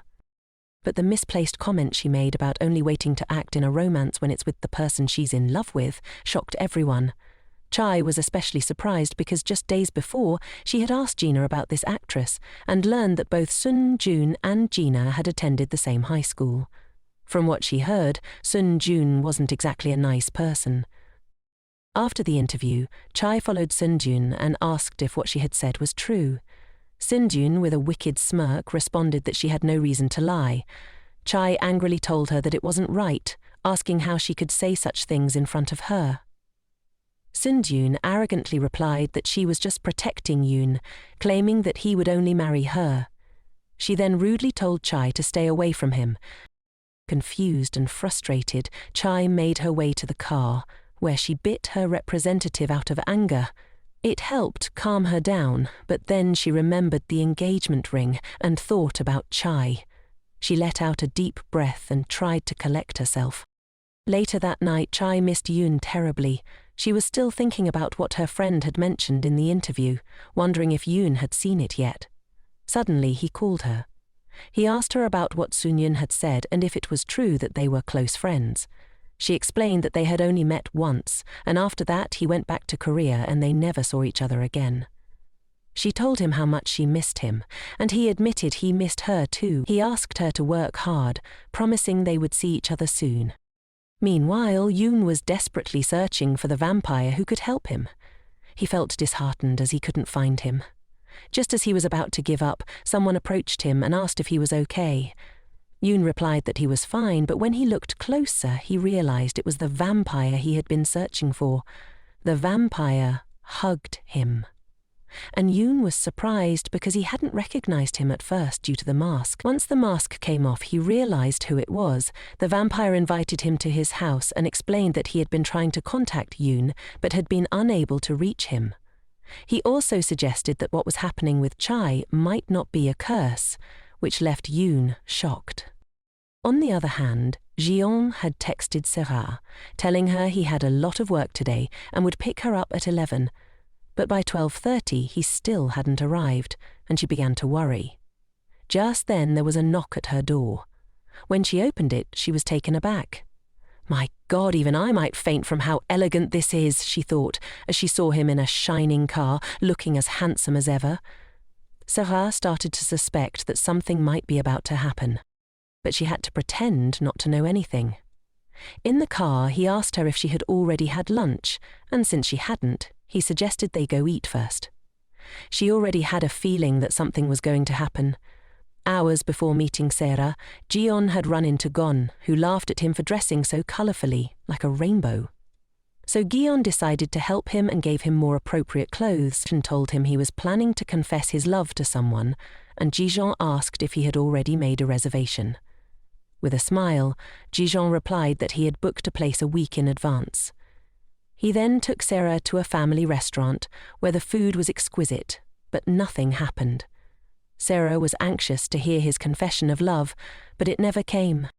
In the car, Goan pulled something out of his pocket, and Sera thought he was going to give her something special, but instead, he handed her a handkerchief to wipe the sauce off her face. Embarrassed, she smiled. Jeon remembered telling Jijeon that he didn't plan to confess at the restaurant. He had another place in mind. However, when they arrived, there was a crowd, and Sera could attract too much attention, so he thought of finding somewhere else. But just then, poor Sera fell asleep. He remembered he had ordered a bouquet of flowers to be delivered to the previous address, so he called to change the delivery. Unfortunately, they apologized, saying that the delivery truck had been involved in an accident and the flowers had spoiled. Jeon felt sad because he wanted everything to be perfect, but it seemed like it wasn't the right time to confess his feelings. Sera woke up suddenly and asked what was going on. He explained that there had been an issue and they would have to try again next time. Sera smiled and said there was no problem. She had still had a great day. She moved to the front seat of the car and asked him to tell her more about himself and when he started exercising. Jeon shared that he had been doing it since he was little because his teacher had recommended it. They both smiled as they arrived at her house. Sera said she had enjoyed the day and liked the person he was. She was about to say more when he covered her mouth, saying he wanted to be the first to speak. He told her that he had wanted to confess his love properly, but things had gotten complicated. However, the love he felt for her was sincere. Sarah, happy, hugged him because it was what she had been waiting for since they met, and finally they could be together. On the other hand, Cha and Yoon were filming a slap scene, but Sun Jun was doing it poorly, seemingly trying to slap Chai a few extra times. Later, Chai's assistant brought her a coffee to help her relax, but it didn't work because it wasn't real coffee. Chai, maintaining a positive attitude, told her it didn't matter and to keep working. Outside, Chai Sejun was smoking when she overheard some staff members speaking highly of Chai and bad-mouthing her. This enraged her because, since she was young, her grandfather never allowed her to associate with humans, as they were inferior to their vampire heritage. She was expected to marry a vampire to honor her ancestors. One afternoon she met Yoon, who she initially thought was a human. When she found herself attracted to him, she felt humiliated. But then one day, at a party, her friend revealed that he was a vampire from a historic family, just like her. From then on, she became obsessed with him. She later learned that he had returned to Korea to become a singer and went there to find him. However, she discovered he was already in a relationship with a seemingly insignificant human, and she couldn't allow herself to lose him. Later, Chai tried to contact Yoon, but his phone was off, which worried her. She decided to go to his agency to find out if they knew anything. When she opened the door, she was surprised to find her little vampire had just arrived. He hugged her, and she couldn't believe he was there. They shared a tight embrace, both happy to be together again. A little while later, he explained that his phone had been stolen, which is why he couldn't contact her. He confessed that his trip wasn't for work, but to meet with a vampire who had told him that her illness could be genetic, not a curse. He showed her a couple of elderly people who were happily living as a human and a vampire. The vampire had told him that there were many such couples, and that they didn't mind whether they lost their memory. He had heard about this place from his wife, who had wished to live there. So Yoon decided to move there. He told Chai that they still didn't know the cause of her headaches, but together they would figure it out. He hugged her, but she was upset that he had hidden the trip from her. He apologized and she told him never to do it again. She then teasingly told him that now they needed to talk about something more urgent. And with kisses, they talked about everything urgent: love, care, and understanding. The next day, June visited the recording studio where Chai worked. He told everyone he was there to support his girlfriend, everyone was happy to see him, and he showed Chai a lot of love. This, of course, made Sun Jun angry. While receiving her coffee, she tried to open the lid and was so angry that, when Chai approached her, she accidentally spilt coffee on her. Chai didn't apologize, which caused gossip on set, especially with people saying she was jealous of Yoon. Chai entered the bathroom and clarified that the spill wasn't intentional. But they wanted to see if she didn't hate her. During the interview, she had said something rude, and yes, it was true. However, Chai mentioned that it was perhaps just the way she spoke or expressed herself, because she was from another country. Seon-yu overheard all of this. Not long after, Chai confronted her about the coffee, and the witch knew she was only pretending to be nice. But Chai told her that she only hoped she wouldn't be so blatant in front of others, and that she should separate her feelings from her professionalism and act like an experienced actress. Both started reviewing the script, although Seon-yu was annoyed by how close Chai was. Meanwhile, Sarah was at her filming set. Her representative Jeonju was back and promised to work harder with her from now on. John arrived and told them that he had to deliver some work but would return later. Jeonju asked if they had fought in his absence, and Sarah said no. After a while, she was rehearsing the script, and when she saw John, she winked at him, which made him nervous and blush. He looked around to see if anyone had noticed, and then he mimicked the same gesture. Jeonju, seeing this, handed Sarah an eyedropper because he thought something was wrong with her eyes. She smiled and thanked him, but suddenly Sarah pretended that something in the script wasn't right, and asked Jeonju to find Jeong. Later, she seemed to scold him, and everyone started suspecting something was going on between these two lovebirds. Sarah then asked Jeonju to accompany her. He was worried and wanted to know what was going on, so he followed them. He found them on the terrace, listening to their conversation and witnessing the kiss they shared, leaving him in shock. On the other side, Chai had just finished showering when Yoon arrived. She scolded him to shower properly as well, and like a good little vampire, he obeyed. However, she received a message from her mother, who was at the house they used to live in. Chai went there and her mother greeted her with a strong slap, asking if she had forgotten about her family. Chai explained that she no longer lived there, which is why she hadn't opened the door. Her mother understood and was excited to hear that Chai lived with Yoon, coming from an excellent family full of businesses. Of course, she wanted to tap into that fortune, asking for help to get her brother a good job. Tired of this attitude, Chai told her mother she wouldn't allow it, because her brother was an adult and could work for himself, finding his own path. At that moment, her brother arrived and asked how she could be so selfish, as if only she deserved to live well and eat well. Just then, Chai had a sharp headache, but this time she refused to let them manipulate her. She told them not to get near Yoon. She was on her way back to Yoon's house, but she thought about how she couldn't present a family like hers to him, which worried her. That night, she and Yoon rested together, but she couldn't sleep. All she could think about was how she didn't want to be a burden to him. She recalled her doctor visits, where they told her the cause of her headaches was still unknown, but could be due to mental stress caused by family problems. The next day, Yoon drove her to work. She already had a headache, and he asked if she would be okay. She faked a smile and told him she would be fine. Once at the set, the pain became stronger and they called for a break. She headed to the dressing room and Seju followed her. When he saw she almost fell, he caught her. Chai thanked him, but she acted indifferent, though she was worried about the filming. Then, Chai disappeared, and Eun, who had been worried about her, arrived to see her. He told her he would bite her just this once because she needed to be well, and he did. But they didn't count on Seon-yu discovering them. Furious, she scolded Yoon, asking if he had forgotten the promise. Seon-yu explained that vampires used to live openly, but one day a vampire was kidnapped and used by humans as a painkiller. After that, vampires made humans forget about the bite, destroying all evidence of their existence and creating fictional stories that portrayed them as evil. However, despite this, there are still vampires who deeply love humans. In their case, when a vampire loves a human deeply and bites them, it creates a bond, a union that prevents them from forgetting, meaning they will never lose their memories. This confirmed that Chai and Yoon's connection was a true love union. Later, together, they visited Chai's mother and explained that what they had was not a curse.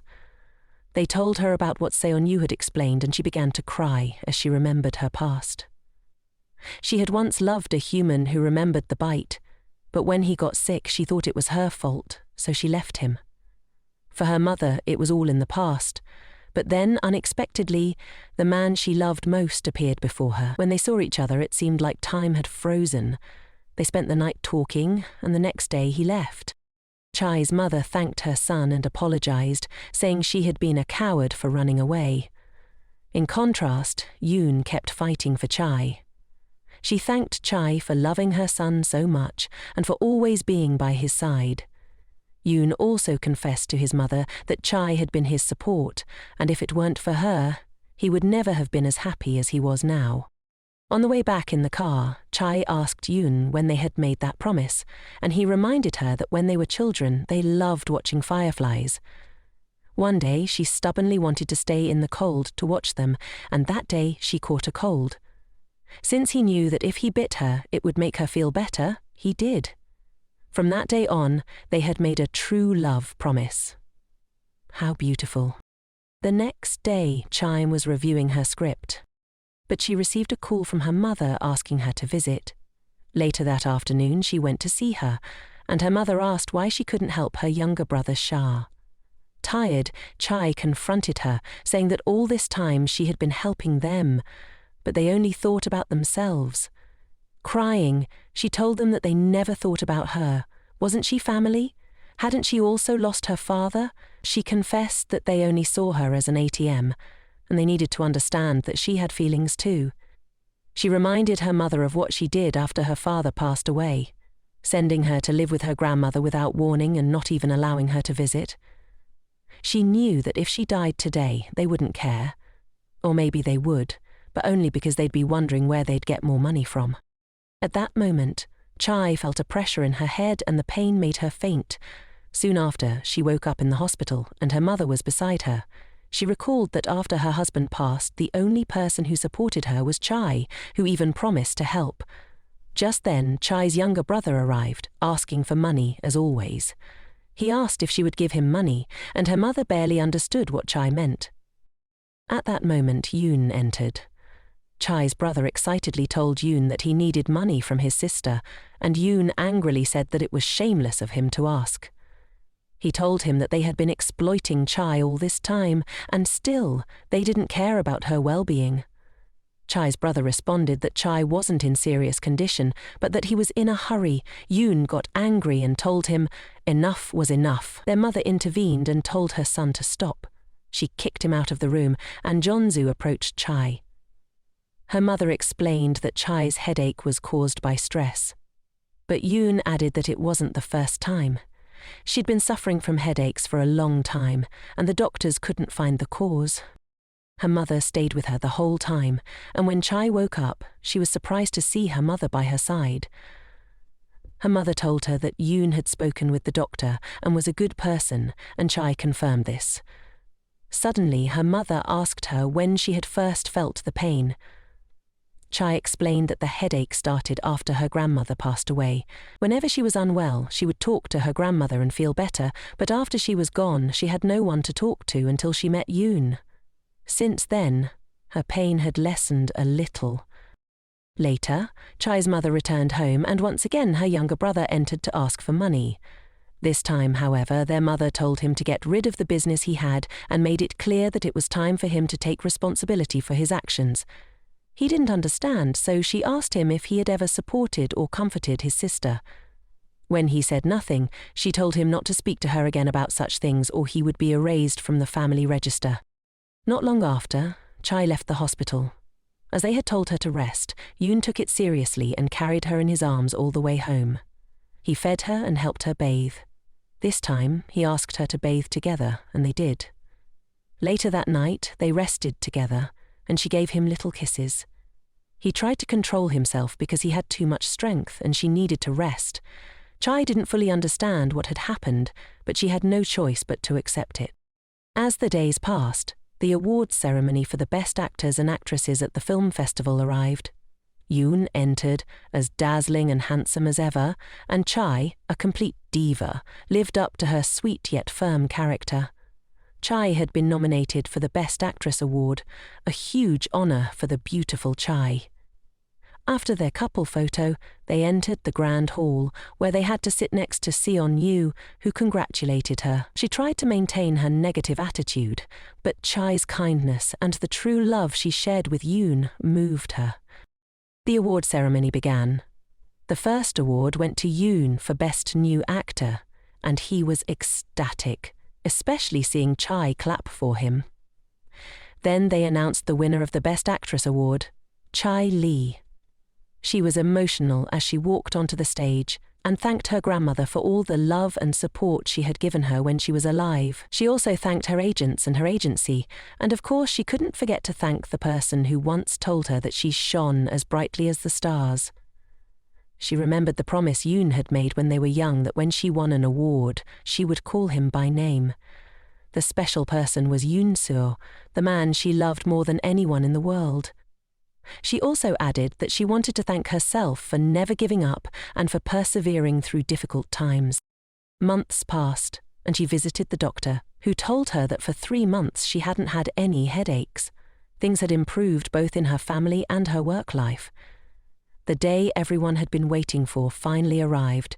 She and Yoon were getting married. All their friends and family joined them, happy for their union. They remembered all they had been through to reach this happiness. It hadn't been easy, but they had made it. But who can say that life is easy? Life is full of challenges and moments that seem impossible to endure, but it is up to us to give ourselves the strength and courage to face them. And thanks to that, today, Yoon and Chai, after exchanging their vows of true love and promising to love and care for each other until death parts them, were declared husband and wife, sealing their love with a sweet and tender kiss.